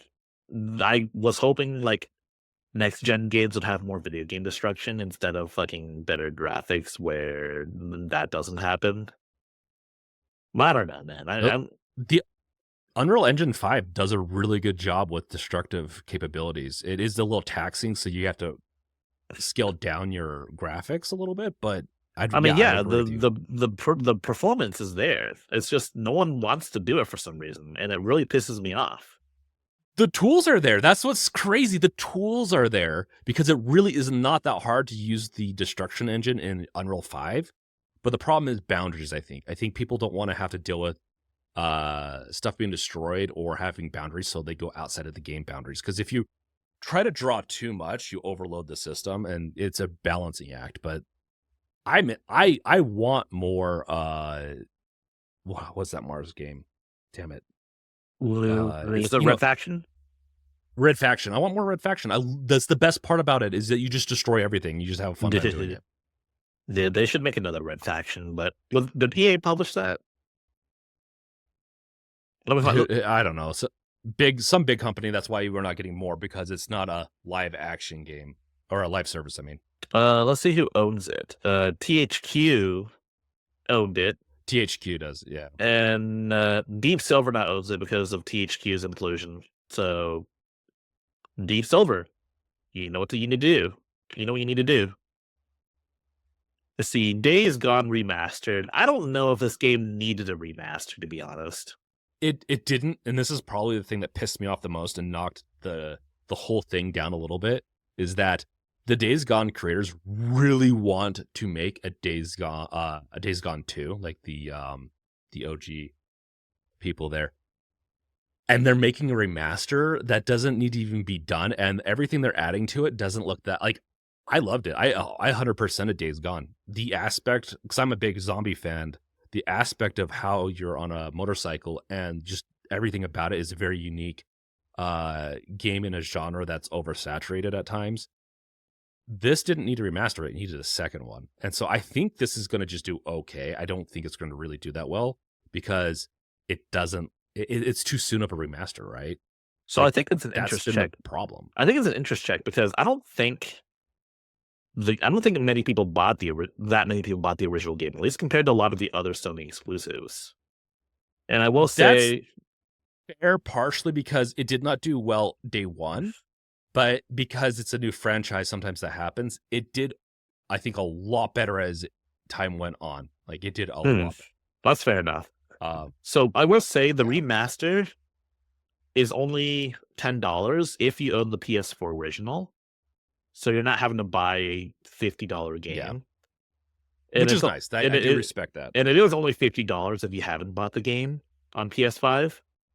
And also, they're not releasing the remaster on PC because, the PC version just looks better. But you can get the extra content for $10 on PC. Oh, on the PC. That's good. That's good. The extra content just has zero value to me right now. I want more story in this universe. But yeah, maybe that's what it is that Days Gone on the PC already looks really good, and that I've played it recently on the PC, and it looked just as good, if not better, than the remastered trailer I saw. I think the point was for them to make the PS5 version look as good as the PC version. Oh, hey, Gardner, welcome back. Just do a patch update. Just do it kind of more silent and just be kind of nice about it. Like, don't do these weird remasters. Days Gone 1 sold by 2022 sold 7.3 million. That's actually not bad. It's not bad at all. Like that's why, and I don't think it was like a very expensive franchise, but I could be wrong on that. Like, it makes the money. They didn't lose money on it. And there's a big enough, like there actually is quite a bit of people that love Days Gone that they would be, I think, a day one, like success. if they did a Days Gone 2. Yeah, and so speaking of another game that's getting released on PC, Stellar Blade has a PC release and a DLC, which crosses over with their own gacha game, Goddess of Victory, Nikkei. This game is so funny because there's so much controversy around it because they nerfed like the boobs or whatever, you know. People get so up in arms when they can't freaking have material for whatever sessions of stuff they want to do. But it's But not even like one of those games. You need two hands to play this game. I know it's not one of those types of games. Oh my gosh, right? I've never even heard of this. I don't even know what this is. Stellar Blade? Stellar Blade? Yeah. It's a Sony exclusive. It has hot girl androids as the protagonist. Is she an android? I don't know, actually. I don't know anything about the story. Because it reminds me a lot of Nier Automata, yeah. Which that game is really good. Yeah. So that's what made me interested in this. Is that I really like Nier Automata. Like, it was a fun game, and I'm interested in this, but everyone's just kind of making it almost like they're just. It's not a porn game. We'll just say that. Well, people are acting like it needs to be more and more. Like, it's really a bizarre community, and I don't like that. It kind of is a turnoff for me. When people get feel so bad for the developers because the fan, like, some of the people really dragged this game into a culture war that they didn't really ask for. Yeah. No, it didn't. Just like, here's the thing. I don't care. Go make a porn game. I don't care. Like, games can be games. If the game character is going to look more realistic, so they're not going to look as attractive. If the game character is going to have peach fuzz, like in Peach Fuzz Horizon. Yeah. Well, here's the thing. Sorry to say, like, you're an incel if you say otherwise because you don't know what women are like. Mm-hmm. They're going to have a little bit of hair in certain places unless they take care of it. Like, that's. Did you hear about that, High Tech? No, you'll have to tell me what's going on. Sorry, I'm going off on this, but it's like, well, there was like a high detail render of Aloy, however they pronounce it, from Horizon. Aloy. Yeah, and they had like individual little hairs on her face, and they were like, "What is this DEI?" Like, people were freaking out because they were like, women don't have facial hair. And it's like, dude, you literally have never seen a woman before up close if you don't know that they have like fine hairs on their face, and some have way more hair than It's like, dude, people come in all sizes, shapes, and varieties, my guy. It's a post-apocalyptic thing too. Like, you think she's gonna be able to upkeep that type of stuff? Like, it's fine. She looks fine. She has hair on her legs too, bro. I honestly do it. Like, that's how, like, so that's my only problem. It's not a like, I don't even consider it a cultural war thing. I just think it's a kind of an incel thing more than anything. Stupid. You just don't really, it's stupid. And that's why I get upset, because I don't want people to ruin games that I enjoy. Because then what if, they everyone starts to look like these Final Fantasy characters that have zero hair or zero realism to it. Like, I want a mixture of everything. I want developers to be able to build what they want to build. Dude, that's me. So you're saying no one's thought of killing one of those dinosaur robots and just making a razor? Oh my gosh. That's awesome, dude. But back to Stellar Blade. So they're crossing over with their gacha game, Goddess of Victory, Nikkei, and it got famous because, like, of the designs, naturally, but also because when you're in, like, the combat screen, like, one of the characters, like, when you're like, okay, so I don't know, I'm not sure, and you, like, crouch over behind cover and you shoot, but then you can see her whole ass, like, hanging out when she's firing it. I'll be honest, like, you try fighting in that type of outfit, of course it's gonna hang out. So yeah, I'm not saying. I'm just. Yeah. You're speaking from experience, James. Yeah. I mean, haven't you guys? Yeah. We've all been anime girls fighting in James, it's time wars. for you to bust out your barber. Dude, we've all been already anime a silly girls fighting aspect. in wars at one point in time. It's only a matter of an anime So the developers have said that they're going to optimize for Steam Deck, and they apparently said this before the PC version was officially announced. Yeah. Wow. So Cool. I am inclined to believe that it'll run on Steam Deck, maybe. If it runs decently enough on Steam Deck, I'm picking it up just to support. Well, partially I was interested, and it's a hack and slash, and I like these types of games. But I like to also support companies that try to release for Steam Deck, and so I've bought a lot of games in the past because they've tried to support for Steam Deck, as long as it's decent enough. Not like a Cyberpunk one where I played and I'm like, this is not that well optimized, even back when it originally released before Phantom Liberty updates. Yeah, so Stellar Blade is going to be interesting on PC because all of those guys that complained about censorship can mod the game. Novel concept. There's a whole website for shit like this, for like Skyrim and all sorts of other games. I'm not going to say the name of it because this is a family-friendly podcast where we don't do stuff like this. Family-friendly? Did we so much?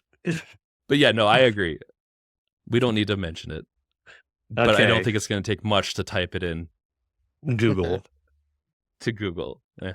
Now, the next game, Tides of Annihilation, is another hack and slash. Well, and this one looks more like the old God of War games. Like, I saw there was like an emphasis on platforming too, like from fixed camera angles, kind of like the old God of War games. Those games were fun. Just don't play with your family around because sometimes you'll just get unprompted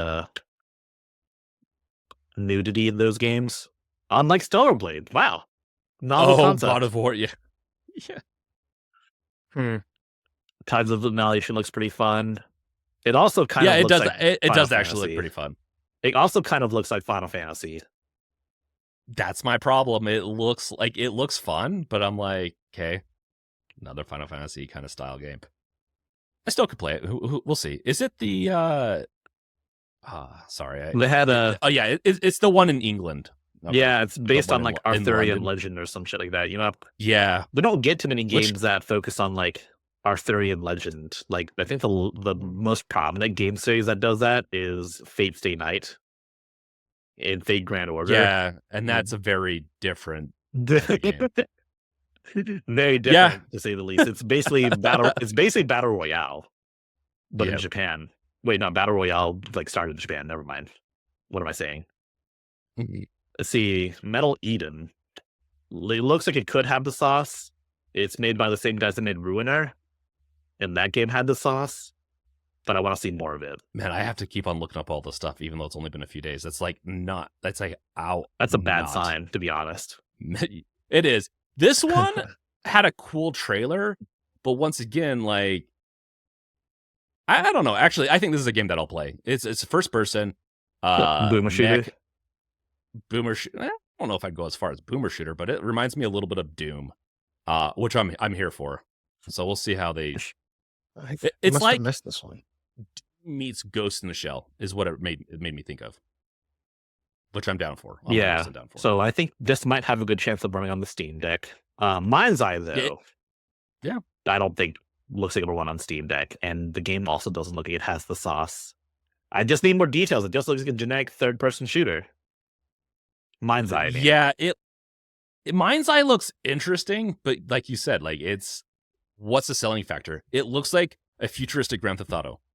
And not like GTA 6. It looks like a GTA 4 or 3. Like it didn't seem graphically that good at times. Other times it looked really good, and other times it didn't. Yeah. It's giving me like Crackdown vibes, but like not cell shaded. I had a friend that bought Crackdown for the Halo 3 beta and never played the game. Oh, that's guilty. I love sci-fi, and I really like a couple of games that are like this. It's too generic, like you said. And the final game, Saros, is a PS5 exclusive. One of two games that I know of that are PS5 exclusive so far. But like Returnal, it's probably going to come to PC. Yeah, Returnal is really fun. Have you guys played Returnal before? No, I've heard a lot of good things about it though. It's fun. It's got one of those really weird, trippy stories to where you're lost on this world with alien artifacts that it was just really with your time perception and stuff like that. And so I thought I beat this game, and then come to find out I haven't. And there's a whole other step through I have to go through. But it's a dungeon diver, what is it? It repeats essentially. So every time you die, you have to start over again. And so you know how to run, and you have to do the runs all over again. It's a roguelike. I think roguelike, that's what it is. And so you have to build up for it, but it's not, I don't know. I don't feel like it's traditional. So it was really hard to get through it the first time. And so once I almost started over again and I was really confused, like it lost me. And so it was a fun game. Yeah. I put a lot of hours into it and I still don't think I've beaten it. And I don't like that. I don't know if I or not. It's just like hate when that happens in a video game. This happened when I was playing Labyrinth of Galleria, which is a dungeon crawler first, and it's crazy. So we've talked a lot about the PlayStation State of Play. A lot of people were kind of disappointed, mostly PlayStation fans that wanted PS5 exclusives and not a bunch of PC announcements. Yeah. But hey, it is what it is. We win. Here's my thing. Okay. Exclusives is a weird one. You bought a PS5. You want really good games on it, but the problem is like Sony has a lot of IPs. We want what we've had in the past, like on the PS3, PS4, PS2. Come out with more of those games. Like I don't care if they come to the PC. And I think people like Sony fanboys kind of get weird about this. But like if it comes to the PC and the PlayStation, it doesn't matter as long as you're getting a really good game. We're just not getting really good IP we're used to from Sony. Oh, well, their argument is that if everything just comes a PC, why don't I just get a PC and like then get a PC? Yeah, get a PC. That's the stupidest part about this whole platform fighting thing is it doesn't matter. Yeah, except for the controller. I think the controller does matter, but the PS5 controller is supported by the PC, so we all win at the end of the day. So speaking of fighting, James. Oh, sorry. Go ahead, Gardner. I was going to ask James. Did you? I sent you that list from a couple weeks ago. Did you try any PlayStation yet. games with I it? downloaded a game, and I'm going to try it on my Steam Deck. But I haven't done it yet. I've been too busy with other games that I'm going to get to it. Okay. And programming. Yeah. So next up, speaking of fighting, Nintendo versus PowerWorld. Nintendo v PowerWorld has moved into the United States. So it used to be just Japan. But now it's coming to the States, and we've gotten a lot of information. First and foremost, Nintendo tried to file 23 patents. 22 of them were rejected in the US, but one went through. And so this patent was essentially related to aiming and capturing characters, from what I've read. I've linked the patent below in our document here, but I don't know, man. Do you think that patent's even going to matter soon when, the USPTO doesn't exist in a few weeks? Wait, what? Is it not going to exist in a few weeks? No one. There's all bets are off, man. All bets are off. That'd be crazy. You need to go look up on the news. And this is like not even really like a political thing per se, as much as a lot of agencies are getting just axed completely. So I'd be shocked if this one was. If I was a betting man, I would say that the USPTO would stick around because it like there's so much private interest in keeping like intellectual property and enforcing it. Yeah, I agree. I just don't see.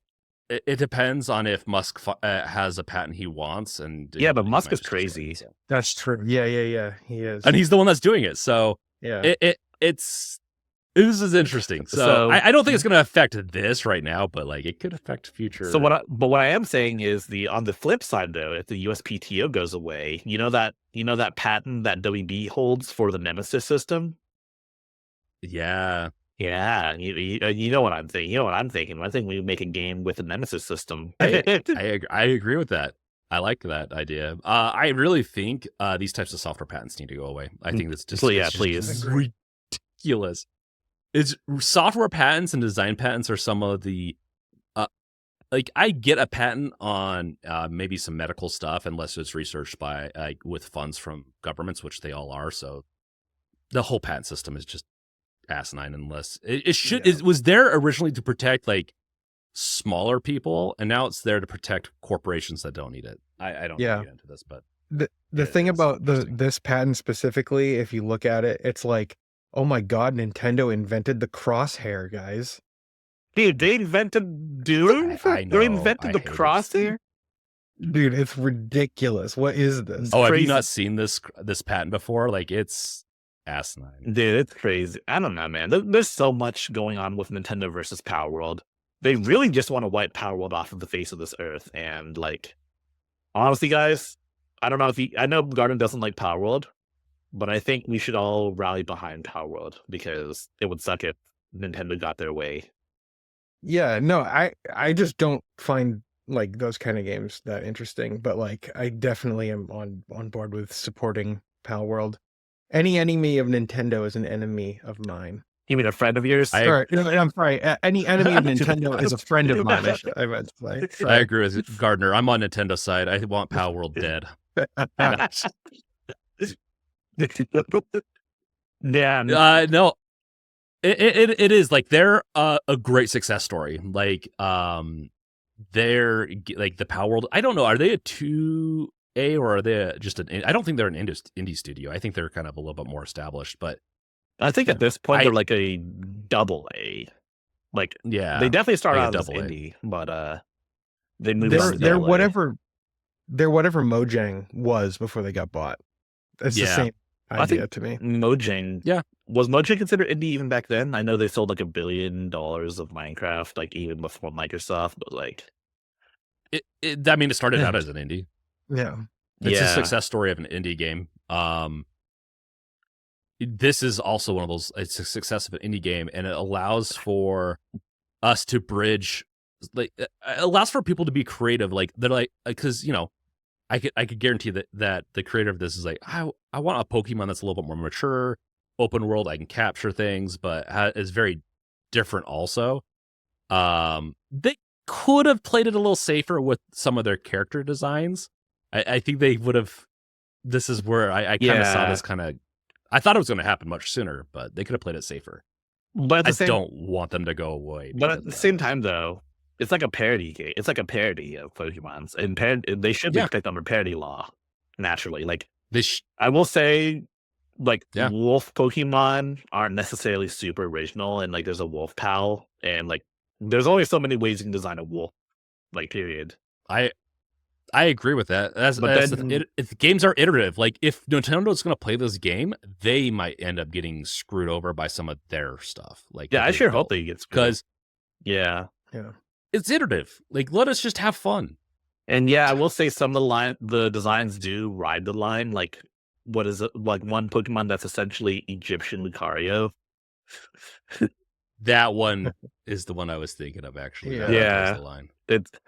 I don't know. But also, kind of related, but not related to the story in general, is the fact that Pocket Pair teamed up with Sony Music Japan and Aniplex to create a company, Palworld Entertainment. It's kind of like the Pokemon company almost. And that is kind of crazy to me. And I think that's where the threat's coming from. I'm not sure, but like Pokemon's had a stranglehold society for like ever now. It just makes me think of South Park and the Pokemon episode, but dude, oh my god, that was a brilliant episode. Pokemon, dude, buy it. Fucking South Park also predicted Hello Kitty Island Adventure, and now it's a real game. Yeah, it's true. No, it just came out like recently, didn't it, on Steam? It's all I gotta say is I hope Palworld wins against Nintendo on this. Nintendo's going really hard because they probably are both want to establish more rights to the Pokemon universe and milk it even more. And so they're probably going really hard. And I think it's a toss-up. We'll see how this goes. It might be PowerWorld just has to pay some damages or something.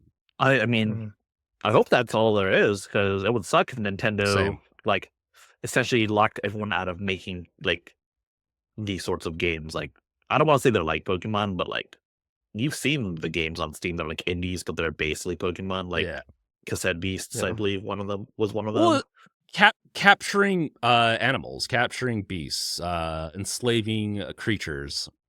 Well, genre, when you put it like that, sounds it sounds horrible. When you play PowerWorld, it's kind of horrible. You're like, okay, here you go. Here's a gun. Defend my base at all costs, including your life.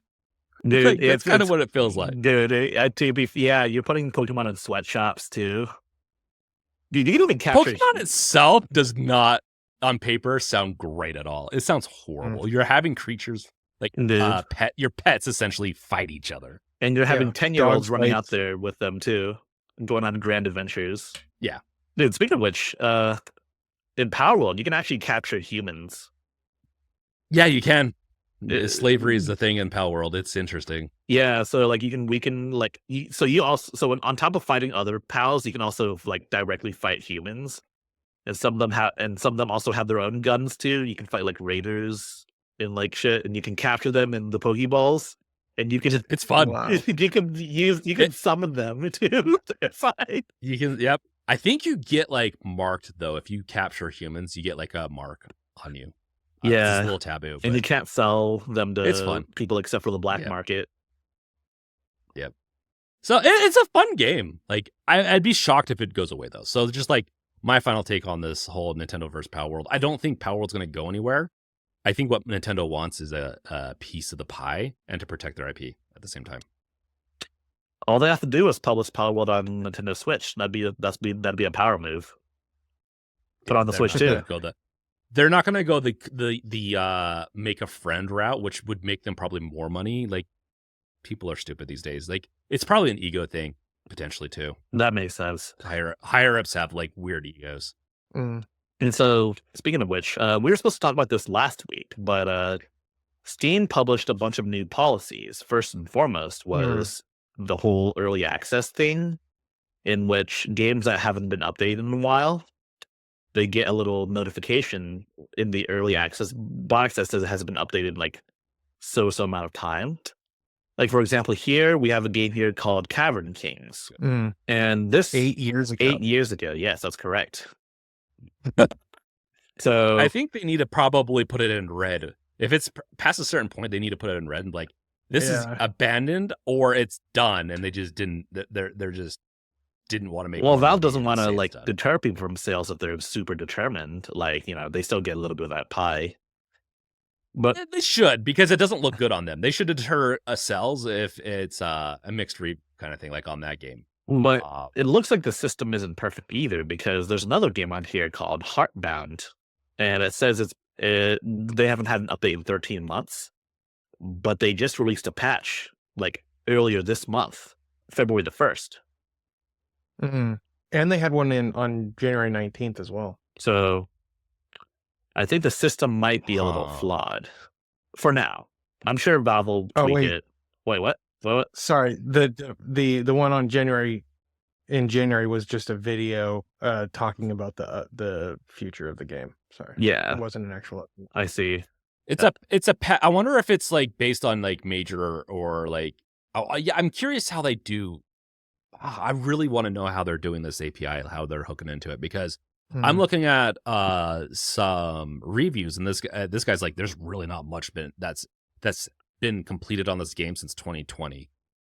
So maybe they patched like a couple of things and worked on it just a little bit, but for an early access game, it doesn't sound like it's coming along like it's supposed to. I guess that's fair. Yeah. I've had people ask me like why I haven't done early access for Chess Mess, and it's like, I don't want to get in this situation, like I don't want to be here and disappoint people who've given me money. Chess Mess would actually work decently, because then you'd get more feedback on tweaking, and if you I don't know how you feel about putting telemetry in it, but like it can help with optimizing algorithms and stuff like that. Telemetry, that is. So yeah, I mean, it has its places.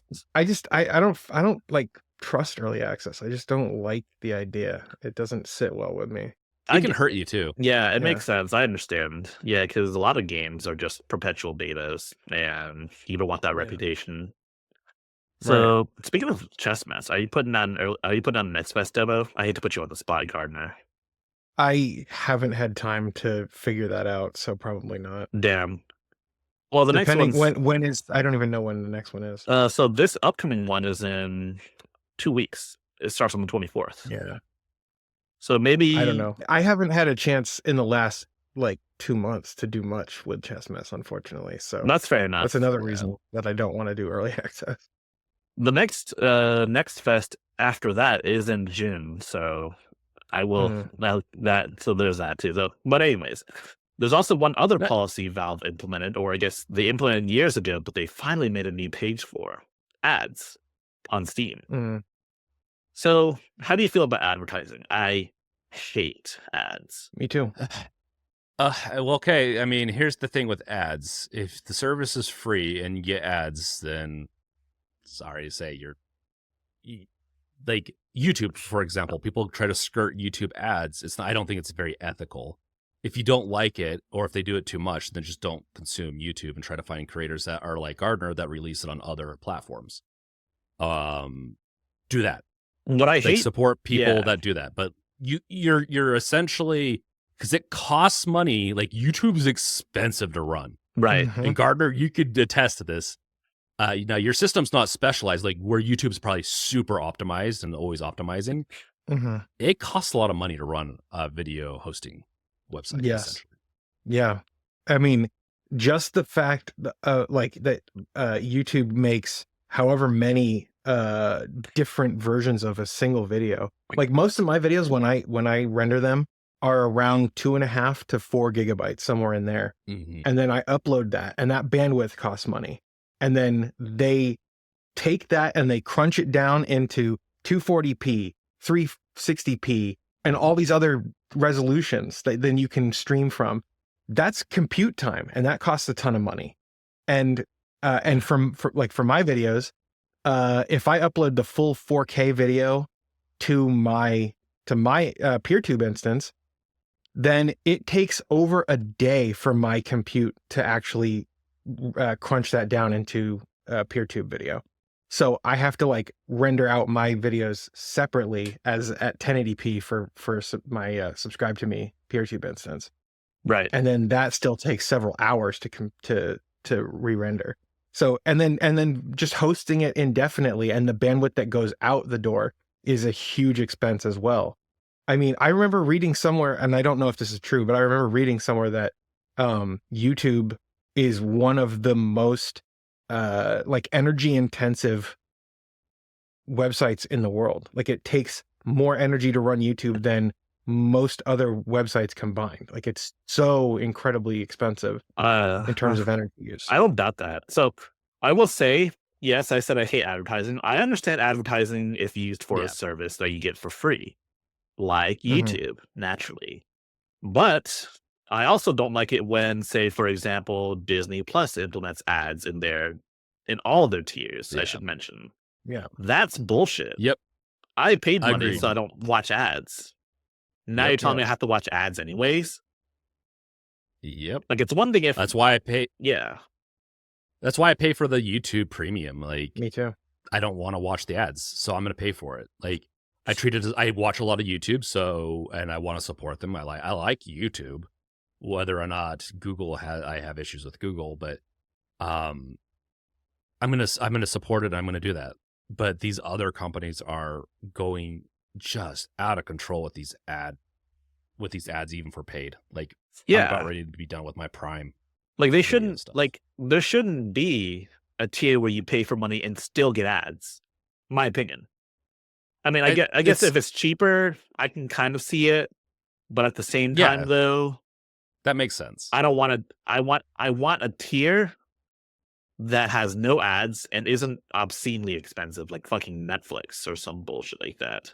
Netflix is ungodly really expensive, and they only have like maybe 2 shows that are worth watching.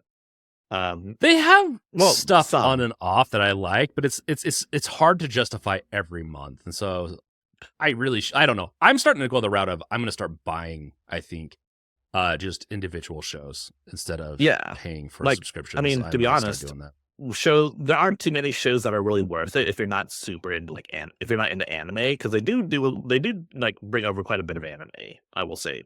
They do, but then you just get not Yeah. Funimation.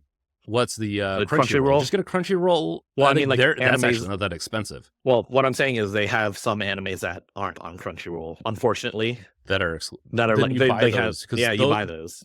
Those you can buy on like Apple TV or whatever. Which, But outside of anime, like As they have like 2 shows. Like they have Squid Game and Stranger Things. yeah, which Those are like their 2 most prominent shows, and like, yeah, and like Stranger Things, I think is about to end. I think, isn't it? I think so.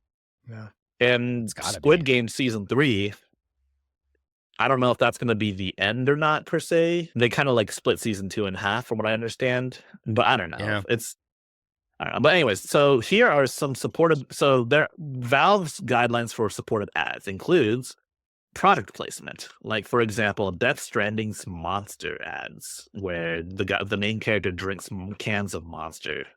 I don't know about you, but I think Monster is kind of not good. Not just not good for you, but just not good, period.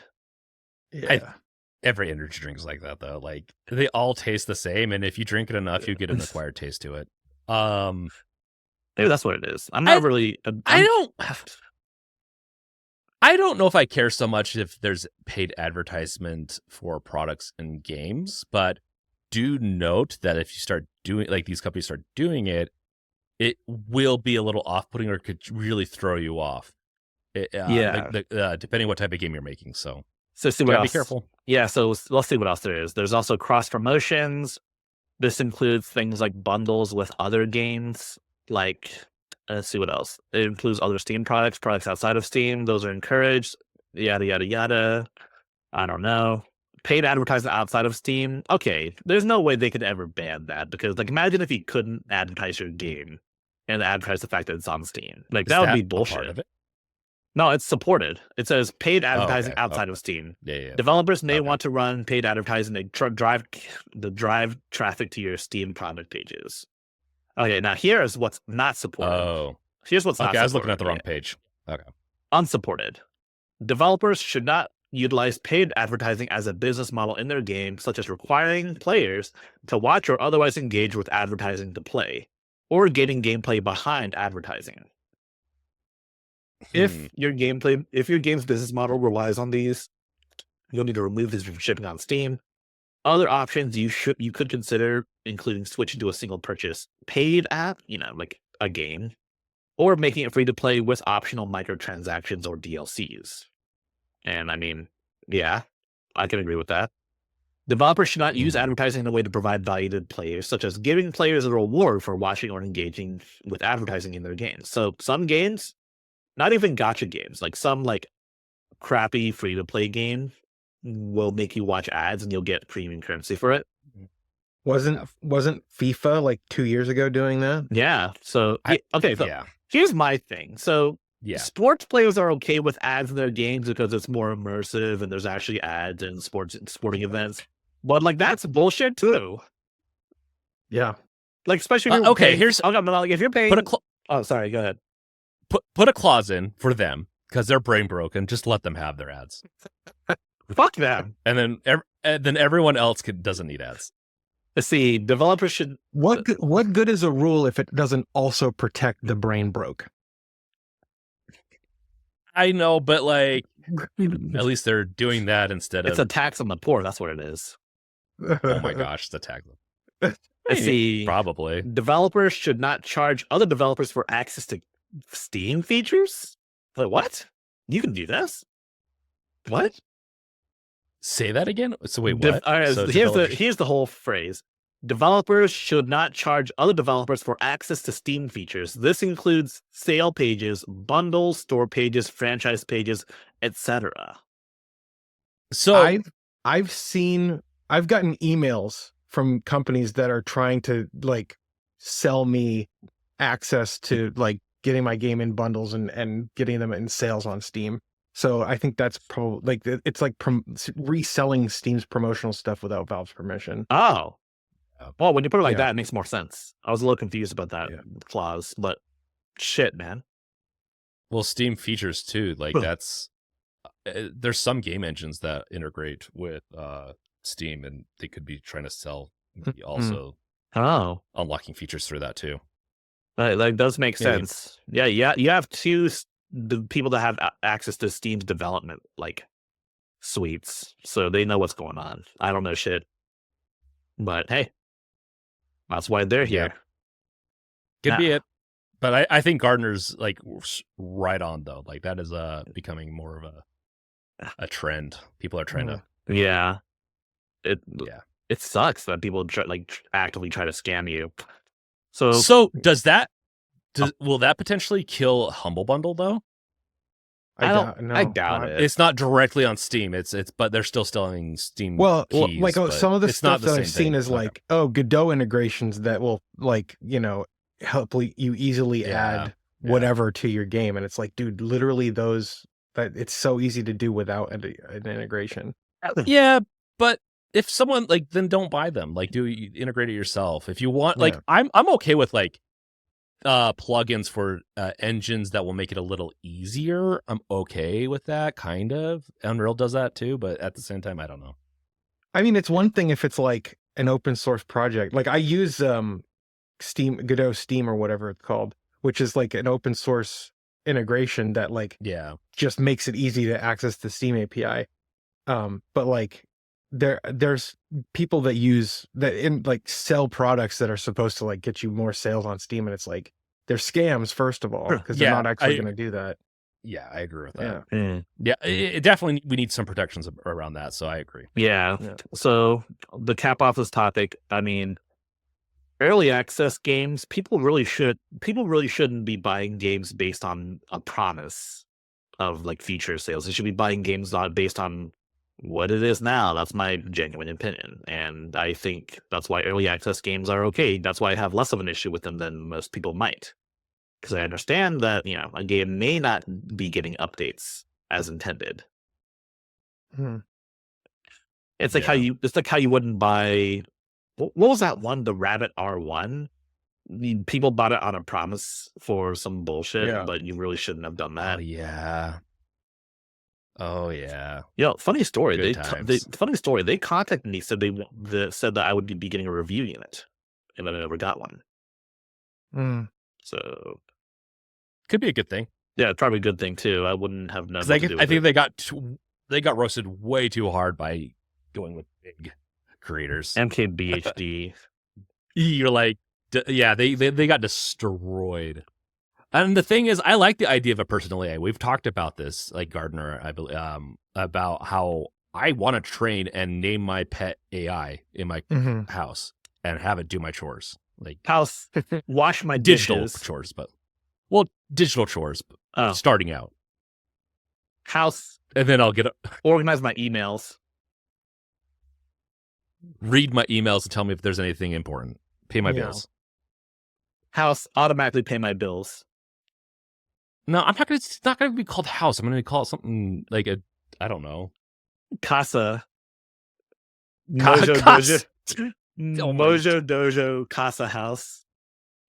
Oh my gosh. Well, I think one of the names that you can give Home Assistant when you have your AI assistant built in is Nabukasa, which is the company that makes that makes it Home Assistant. So that's cool. Okay. Yeah. Yes. So, are you guys ready for a tale as old as time? Violent video games makes people violent and do violent crimes. Tell me you haven't heard that one before. Oh no! And this is coming back, and this is going to be a new thing. Just in time for GTA 6. So, the one good thing that Take-Two has done recently is said that violent video games doesn't make people violent. I mean, obviously, it's to protect the sales of their cash cow, but still. Yeah, of course, they're going to have a huge interest in this. So,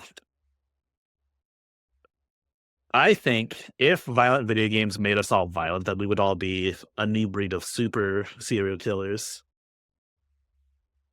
Yeah, I mean, so here they're going to try to fight the data on this. The statistics show that every year we're getting less violent, less crimes and stuff like that beyond shoplifting, which is that doesn't count, I don't think. So I'm really curious to see how they're going to fight this, but I can guarantee you in the next few years you're going to see rhetoric of trying to ban certain types of games, and it's coming back. The cynical part of me is saying, isn't it convenient that this argument is rearing its head again, just as Take-Two's about to start marketing the next GTA? Are you saying? Oh, dude, wait. This reminds me of. Do you guys remember Dante's Inferno on like the Xbox 360? Yeah. How they made it? How they hired a bunch of guys to be like fake protesters. Is that what you're? Is that what you're suggesting? It's more than that. It's more than that, because Grand Theft Auto has always used highly controversial stuff to market their games, right? Like, they always have. Rockstar, that's like one of the things they're notorious for. Even when they were DMA Design, they were always using, like, I mean, some of the Lemmings advertisements were insane. And so it's like, they have always kind of capitalized on controversy in order to get their, like, sell their games. And it's like, I don't know. I don't know. Am I cynical, or is it just kind of their MO at this point? It is. I wouldn't be shocked. Yes, but they are one of the most mainstream and very questionable content, because you can do about anything, right, in a GTA title. So I can get why this is like in the crosshairs. And growing up in the homeschool community, I can guarantee like there are groups that aren't paid to go after this. Oh yeah. In the 90s, in 2000s, it was big, but I agree, like it's starting to feel like a trend to where they saw that it helped them, so maybe they're playing off of it. We'll see. Well, I mean, a couple of years ago, it came out that like the developers behind Mortal Kombat were having to get psychological treatment because their bosses were forcing them to look at like real gore and shit. Oh shit. And nobody complained back then, dude. Like, there was nothing in the media about it. Very little, right? And now GTA 6 is coming out and you can pee on a hooker and people are getting their panties in a twist. It just doesn't feel authentic to me, man. Yeah, GTA is not even that violent when you look at some of the other violent video games these days. Like, yeah, you can kill people, but like, have you seen a Mortal Kombat fatality in 2025? So this might be a very hot take. I actually think GTA, GTA 4, 5, 6, should be rated 18.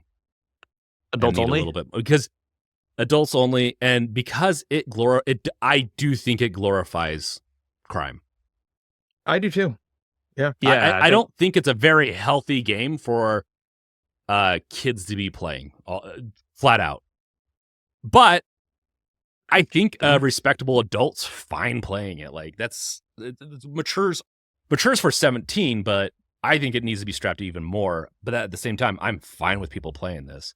As much as that makes sense, that'll never happen, because that would kill console sales. Like all the console makers still have the policy where you cannot put a rated AO game on their system. Yeah, but if GTA gets slapped with it, they will change it for the consoles. I think consoles will allow it. Oh, that is interesting. Yeah, GTA is big enough for that. Yeah.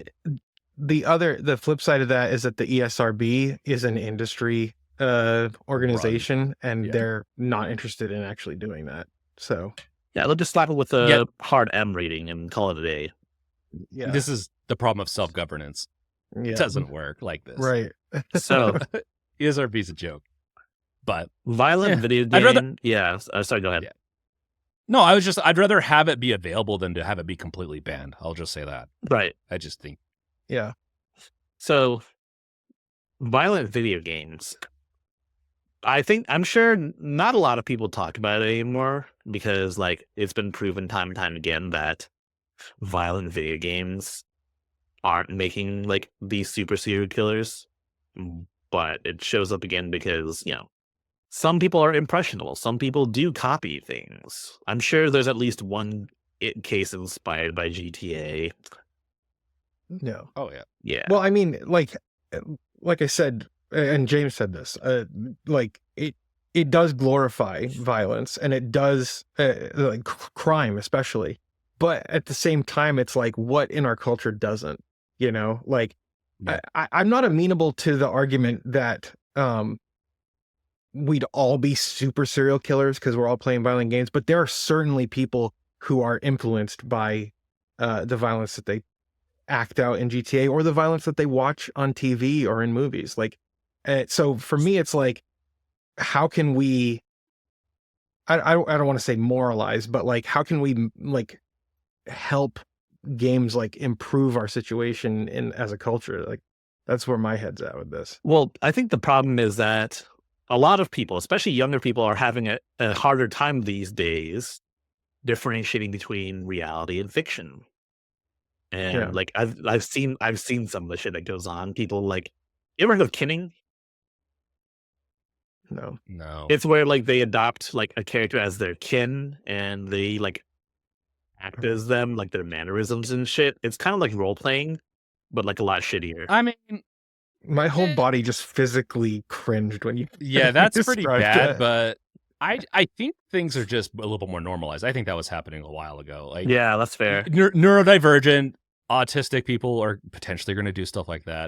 I'm not saying that's all. You know what I'm saying. Like, it is fine, but I think mental health needs to be the crux of all this. Like, they go after violent video games, everything.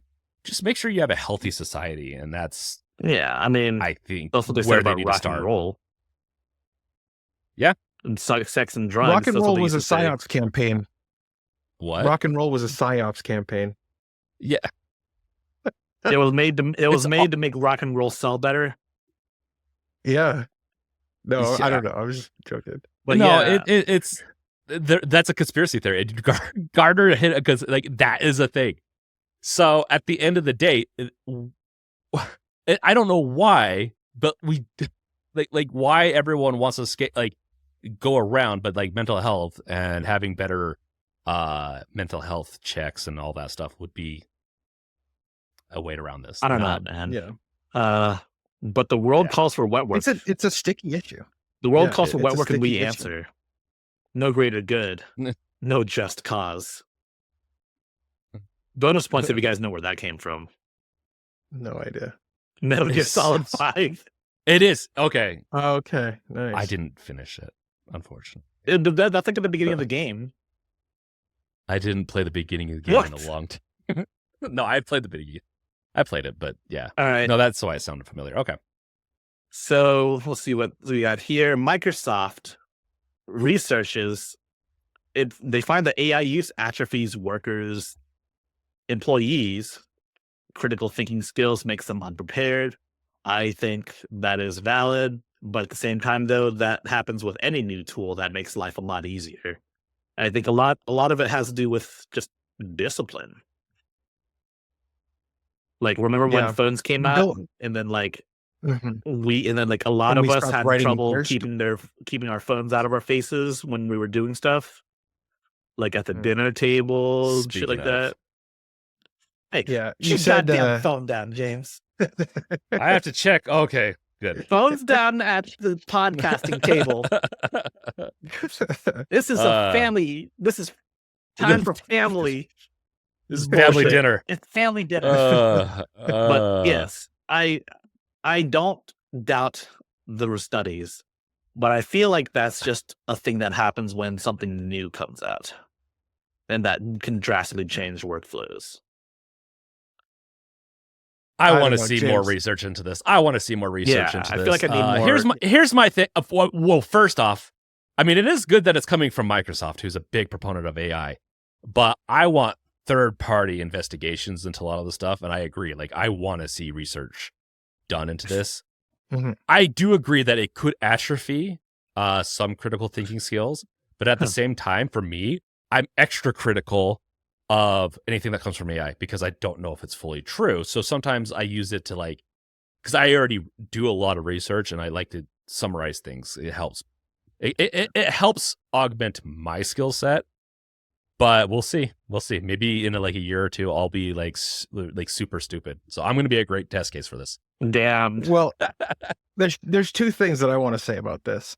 The first thing is Bill Gates famously said, "I'd rather hire a lazy person."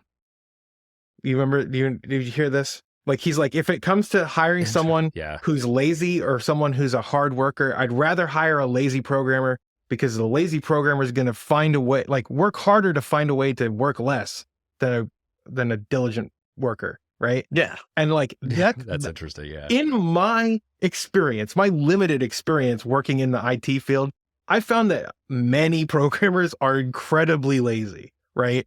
And so it's like, dude, me too. I'm like, and so like the idea of like relying on an AI to make decisions for you is very appealing to a lot of people, myself included. But I know that I can't trust it, right? Like, it's not in a place where it can be like set on it, set and forget. You know what I'm saying? Yeah. The other thing is, though, it's like some of the kids that I've worked with and some of the teachers that I know who are talking to me about students, these kids grew up on frickin' tablets. They don't know what a file system is. They don't know like the abstraction. Whoops, sorry, touched my mic. They don't know how to do basic computing tasks because they grew up with a tablet. And high tech, to your point, that is true. Like, when new tools come out, skills atrophy.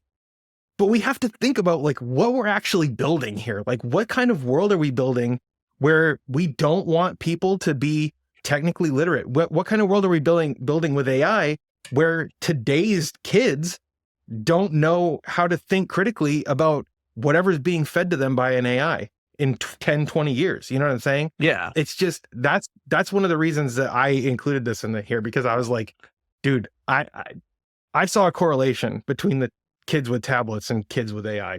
I just don't see it being a good thing. What about comes kids down with to AI with tablets? I mean, kids with tablets with AI. It's going to be worse. It's going to be worse. Like, I think Gardner's onto something. I think people that are introduced young into this are going to have a hard time. Well, they're already having a hard time because there's no jobs for them. But on top of that, I think this further proves that we need to have term limits on our politicians, because we should be getting updated curriculums in schools. We should be getting a little bit more laws into some of this stuff to allow them to create some of these the critical thinking skills, but also still utilize AI and tablets and stuff like that. We need better curriculums, because in 10 years, some of the stuff they're learning in schools are not going to be worth anything. So, I will ensure my nieces and nephews know how to do technology. That way I don't have to be the single tech guy in my family that has to do everything for my family. And yeah, you were right. Oh, lazy people. You are right. Lazy people will find a way to do less work. And, laziness is a sign of genius. That and being messy too. So if you're a messy genius, I agree. If you're a messy, lazy person, you might actually be a genius. Now, how can I translate that into success? No. You'll find a high-paying, lucrative job that asks nothing of you. Well, see, the lazy, messy people are the ones at C-level positions at corporations. Shit, what? Like, they're the C-level execs. Well, shit, man. I guess I'm clean because I guess I'm too clean because I'm not a fucking C-level exec. Right. And man, speaking of AI, you guys hear about Scarlett Johansson's call for deepfake bans? Yeah, I saw this. There was a recent viral video of Scarlett Johansson wearing a shirt that sticks the middle finger up to Kanye West because, the less said about him, the better. True. But her concern was that anyone could just do that. Anyone could just make a video of Scarlett Johansson doing whatever the fuck they want. Then, if you recall, there was a earlier case with Taylor Swift being featured in a sexually explicit AI video. And she was really pissed off about it, and they passed guidelines to prevent that kind of thing from happening again. I mean, in terms of sexual content. Great that they're listening to like all the rich people, that's I really hate this in some ways. Like, it's like a privilege kind of thing where, oh, you're a big person, so you can pass this. Like, this has been going on for a long time, guys. Like, deepfake porn, deepfake stuff has been going on for a very long time. Yeah. And yeah, we need more protections in this area for sure. And also, I believe Have Scarlet. Sorry, go ahead. Have you guys heard of Blacktail Studio No. on YouTube? He's got like 1 million followers, and he makes like these tables, right? Like they're like cherry tables, they live edge, but they have like epoxy. They're beautiful tables, right? And he just posted a video, I think it was yesterday, a couple of days ago, where he was talking about a lady in Iowa who got scammed out of $17,000 because some scammer was posing as him and using deep fakes of him to like ensure, like to shore up their scam, right? And so this one lady got scammed out of 17 grand because of these scams. Yeah. And so he went and made her a table that she ordered for 17 grand. But like, holy crap, dude. Like deepfakes are not a joke. Like there's some real evil shit going on with deepfakes. It was used in the election last year too. Yes. In New Jersey, there were robot callers that had voice mimics of like, was it Obama or something like that? Yeah. Saying endorsing don't vote out of principle or something. Yeah. No, it wasn't even. They're just saying don't vote. It was. Yeah. Yeah. So also one more thing too, I should mention. Linus Tech Tips. Towards the beginning of like the whole AI craze, back when they figured out how to like mimic voices. Linus Tech Tips apparently told his bank to not accept any requests from him at all unless he was there in person at the bank. Yeah. And that's a very good thing to do too, because like you can't deep fake a whole person like in real life yet. Until the robots come out that you can. Okay. Did you guys ever watch that movie with Keanu Reeves where it's like The Matrix? It was like no, it was like animated sort of. Like it was like I don't remember the name of it. Oh god. Animate? Sonic 3? Sonic 3. Yeah, that's like God. A Scanner Darkly. No. I don't think I've watched that. But so that movie is kind of like omniscient. Like it kind of knew where we were heading. Like people can like disguise themselves and stuff. If I'm remembering correctly, I haven't seen this in like 10 years, but like people can disguise themselves using like holograms, and it's like a flawless hologram. It's wild, dude. It's a cel-shaded movie. That's so weird. Yo, speaking of omniscient pieces of media, have you guys seen an anime called Serial Experiments Lane? No. So it's an anime that predates the internet, but essentially predicts what would become the internet too. It's called The Wired, and essentially it's almost like it's like part social media, part like the internet, but this was like made in the 90s before we actually had like the internet. And it also features like a bunch of like Apple II style computers and stuff too. Hackers is the only internet type of movie for me.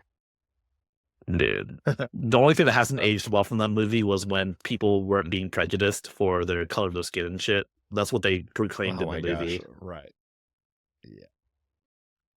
So yeah, AI can be good, but deepfake is not one of those good uses, especially if like a Hollywood studio uses it to like resurrect dead actors. Like they certainly did that for quite a few Star Wars movies, I believe. Yeah, they did it in the new Ghostbusters. Simpsons predicted it. Yep, Simpsons predicted it, man. They've predicted a lot of stuff. Just the last thing on the AI stuff too is that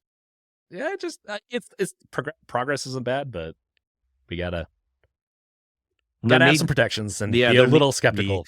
There needs to be safeguards and protections, yes. So speaking of which, Playnite on Linux. Gardner actually covered this in a video that he made the other day. Playnite is, of course, a launcher that seeks to compile all of your games into a single list, and you can just pick and play them. So I think one of the big issues with Playnite originally was that the developer many times has said that he couldn't port it over to Linux due to it's open source, but he couldn't port it over due to the programming libraries and such he uses. And yeah, my understanding is like he's using a UI for .NET that only works on Windows right now. But he's using .NET. That's makes sense. yeah, that makes yeah. I think I believe that's what it was, .NET. But Playnite on Linux. But he also wants to implement like Linux centric features like Proton support and integrations with like Epic Games through Legendary, GOGDL, all of that stuff. I mean, it's pretty cool. It's pretty cool. I'd be interested to see how they could make like a game UI sort of interface, like because there's like I'm not sure if the podcast, if everyone else knows. I'm sure you guys know this, but like there's a pretty clear difference between like game mode and the big picture mode, right? Especially with how you run games, right? Yeah. So I'm curious to see if something like that would be possible for Playnite. Mm-hmm. Oh, it could. It really depends. Like I've built stuff that is kind of like this, and he's gonna have to re-architect. Like he can't use .NET. Yeah, he needs to get away from that. There's too many weird package dependencies on that. I think that's what I think that's what Playnite 11 is going to be. They're refactoring it in a different library. I don't know what it is, Gardner. I think you know what the name of the library is. I believe it's called Avalonia or something like that. Avalonia. I had never heard of it, but I guess that's the UI library that they're using, and the new version of that has a Linux build. It's if I'm remembering correctly. And so the plan is that they release Playnite 11 on Windows, and then eventually bring it over to Linux after they can work on the bugs with the Windows version. Of course, there are a bunch of launchers. Yes, I will admit. Mm-hmm. But one more couldn't hurt, right? Especially if you want to make like a Linux system that isn't entirely dependent on Steam. Yeah. One thing I will say is there's a lot of launchers, that is true, but many of them are written in HTML. Like, I mean, even big picture mode is like an Electron app, you know? Yeah. Like, so most of these. All Steam is written in like HTML or PHP and React. Like that's right. So there's a lot of people. I'm not one of them. I actually really like HTML and CSS for web design, or for user interface design, because it's very flexible. But there's a lot of people who complain about that, and so something like, I mean, and to be fair, Electron apps can take up a lot of system resources, but something a little more native to your system might be something that a lot of folks might want, and so I can see that being a positive. I mean, even Heroic is an Electron app, right? It's an Electron. Yeah, I think it is an Electron app. I think Valve isn't technically Electron, but it like is based on Chromium still. Yes, right. It's got its own system, but So I will say it's all 100% Electron. I know. I've dug through the source code. I will say it's better than what Epic is doing with their fucking store. You know what they're doing? They're running a web browser in UE4. That's what the Epic Game Store is. It's running the Unreal Engine. Yeah. Oh my god. That's so funny, dude. I don't know why. They're using Unreal. Well, no, it must be because they own it. I mean, what else could it be? Yeah, dog food, you know. God damn it. There's so many different ways they could have done it better. Yeah. Yeah, and so do they even have a cart yet? A shopping cart? They do. So you can buy multiple games at once. They do. Oh wow, yeah. They finally got that. Yeah, you can claim your 2 free Epic games at the same time now. Add one to the cart and add the other one to the cart and just buy it. They removed the so they used to have like 4 or 5 free assets every month for the game developer side of Epic Game Launcher, and then they moved it to what is it called? Like a new service, and it's just been a cluster F. Like they have been like everyone hates it. So Epic's a little bit on my shit list right now for that. I agree. Epic's on pretty much everyone's shit list except for. But it gives free stuff. Like it's I still like it. Like they're the only company, like they're the only other launcher I would say like that's worth getting. But There's GOG, Epic, Steam. Those are the big three, to be honest. There's nothing else basically out there. And I think we can all attest and agree that Steam is probably the best one, followed by GOG and then Epic. I've never used the GOG one. I've never used a GOG. I've never used the GOG launcher either. But the cool thing is you can just download the game from GOG's website directly if you want it that way. Yeah, but that doesn't make it better. I want a good interface, but yeah. I mean, like the main reason why GOG is second is because it's DRM free. Yeah. I mean, I do like that. All right. And finally, the last topic of the day is a warning. So, as you know, Elden Ring Night Rain is a closed beta right now. People are playing it online. It looks kind of insane. You can like jump super high and shit too. I don't know. It's a weird mishmash of roguelikes and Battle Royale and Dark Souls. I wouldn't have ever seen it coming, but the topic isn't about Elden Ring or even the game itself. It's about a scam that's going out.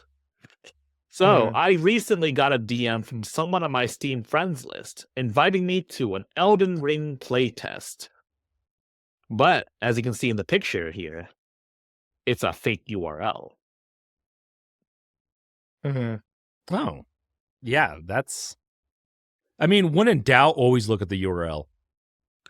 To be fair, like if it looks even a little off, verify it before you ever. Yeah, unfortunately, this friend of mine fell for it. Unfortunately, shame. That's unfortunate. Well, I mean, it's an easy one to like. I think Valve is going to have to do some URL checking. I mean, not much. There's not much you can do. I mean, it tells you you can blacklist URLs. It's very specific, or whitelist if you want. Like, there's ways to do this, like in a very easy way to add to settings, in my opinion. But yeah, that's just. Because if they could give me like the option of like getting links sent to me in my DMs of Steam, like prevent it or at least make it very limited to a whitelist that they have approved, I'd be down for that. I'd actually enable that right away because I don't know how much you guys pass links. I don't pass links very much in Steam. I don't either. So. I mean, it's good that like if you look at how it was listed, like it was shown in there, you can see steamcommunity.app894192.com. It's good that Valve does this so that you don't actually click on a link that looks super official.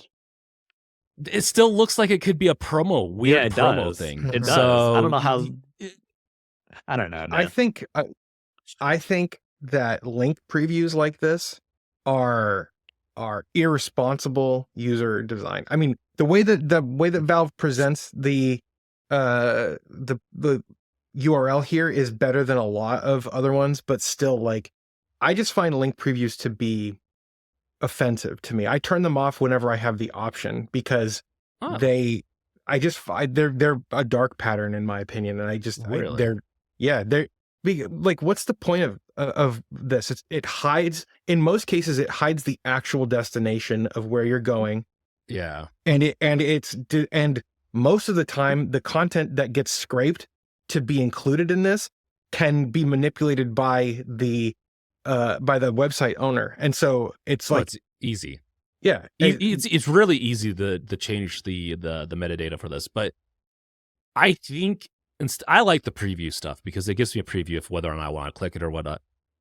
I do think it needs to be improved. I think there needs to be a new system to, and maybe even a new standard to say, hey, you got to filter this stuff, or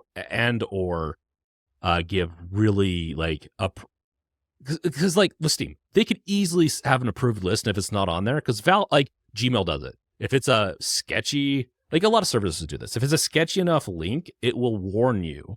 Yeah. They could do that. They could put it in highlighted red, like this is not an approved domain. Like there's a lot of services that even if you click something, it'll say, are you sure you're about to leave this service? Are you sure you want to click on this? It's outside. And I think that is appropriate. They could just have a whitelist of domains that are allowed to have link previews, and then the rest Yeah, not. exactly. Yeah. That's what actually I agree with that. I agree with that too. So the moral of the story here is, for all you listening, don't click on links you won't trust. If it's too good to be true, it probably is. Like, yeah. People get you gotta- hacked just like this. Do not click on any link, especially if it is too good to be true or very like different. Always verify the URL, and a lot of times you can just hover over it to verify the URL. So I will say, the friend got her account back, so it's good news. So it's not the end all be all, but hey, Steam has generally been pretty good about getting your account back if it gets hacked. In my experience, from what I've heard. Yeah. Yes, Steam is very good at this type of stuff, but still, a lot of bad stuff could potentially happen with getting in a hacked account, especially if they're not doing verifications on your purchase and stuff. Sometimes I think they usually do, but yeah. So I don't know, man. Scams are getting a lot more sophisticated these days, and I'm worried too, because eventually we're all gonna get old and senile, and we're gonna click on the fucking link that grabs everything from us and just steals our social security money and shit too. I don't know, man. It's crazy.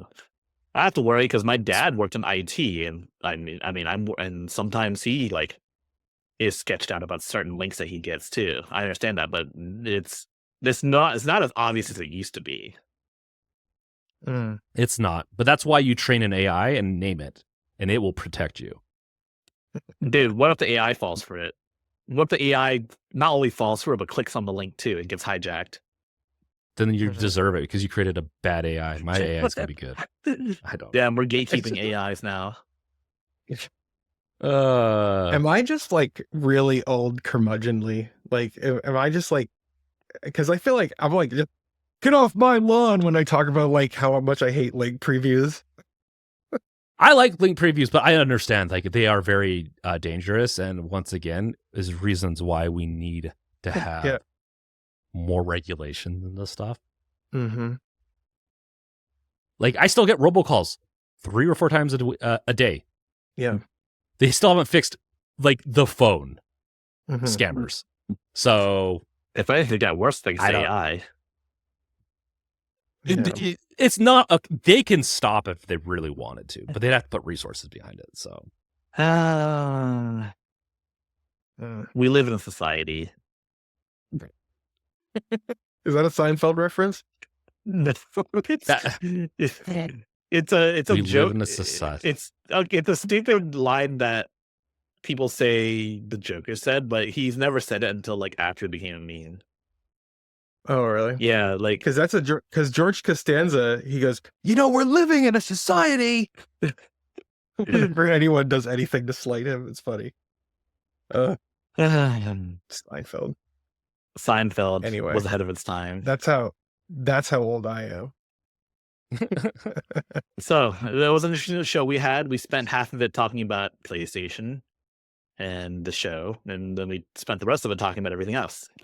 Honestly, man, I think there hasn't been a whole lot happening this week, but I will say Next Fest happens not next week, not this coming week, but the week after. And I think we'll have some interesting things to talk about, given that some of the demos are actually available to play right now, if you know where to look. Are we going to live stream that potentially? I think not some of it. I think we're going to live stream some of it on the 1st, Saturday, Saturday, March the 1st, provided nothing happens. Okay. Sounds good to me. Yeah. Elizabeth. I think we were discussing this with the Fox earlier when you left last week, but yeah. I still need to watch that part. Do it. It was a good episode. It got really good after I left, I'm assuming. I'm just kidding. I wouldn't say that. I'd say it was the same all the way. I would say it was of high quality throughout.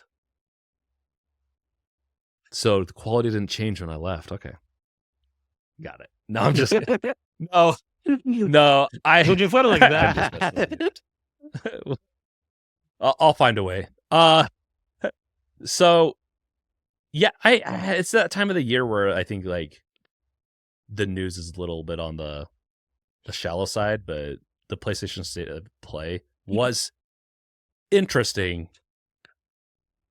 Had interesting titles that felt like they didn't distinguish themselves much. So I'm a little bit I would be worried about the next year or two with game releases, but there's so many coming out. There's gonna be something for someone. So I'm at least excited A for little that. bit of, a little bit of something for everyone. Love to see it. Half-Life 3. Half-Life 3 Make it happen. Half-Life 3, coming out. Bloodborne. Dude, Make Steam it Deck 2 is going to come out with Half-Life 3, Bloodborne on PC, Silk Song, Mm. the actual Duke Nukem Forever that wasn't made by Gearbox, but by 3D Realms. I don't know what else. What other mythical games there are out there that need to be released? Okay, let's not jinx it. I'll settle for Steam Deck 2 with Half-Life 3 on it. I'll settle for Steam I'll Deck settle for that. 2 with There Bloodborne on PC. Oh my gosh. Well, you can go away if you don't want Half-Life 3. I never said You're that. offended. I never I said know, that. That's a I'm just Twitter messing. moment right there. It's a Have you seen like the post where it's like, oh, I said I said I like pancakes, and then like someone else interpreted it as like, oh, you don't like waffles? Like, no, that's a whole new sentence. yeah, that's just the thing people do. They get really protective about the stuff they like, and if you don't say you like that, or if you say you like something similar, they're gonna assume the worst. Mhm. I'm not saying I don't like waffles. I'm just saying I don't like you in particular. Oh my god! I Wow. don't know. It's crazy. It's a mad world out there. Stay safe, y'all. Yeah, exactly. We done? We crossing this off as done? I think think so. so. Yes. Have a good day. Like and Sounds good. subscribe. I forgot to mention that throughout the entire show.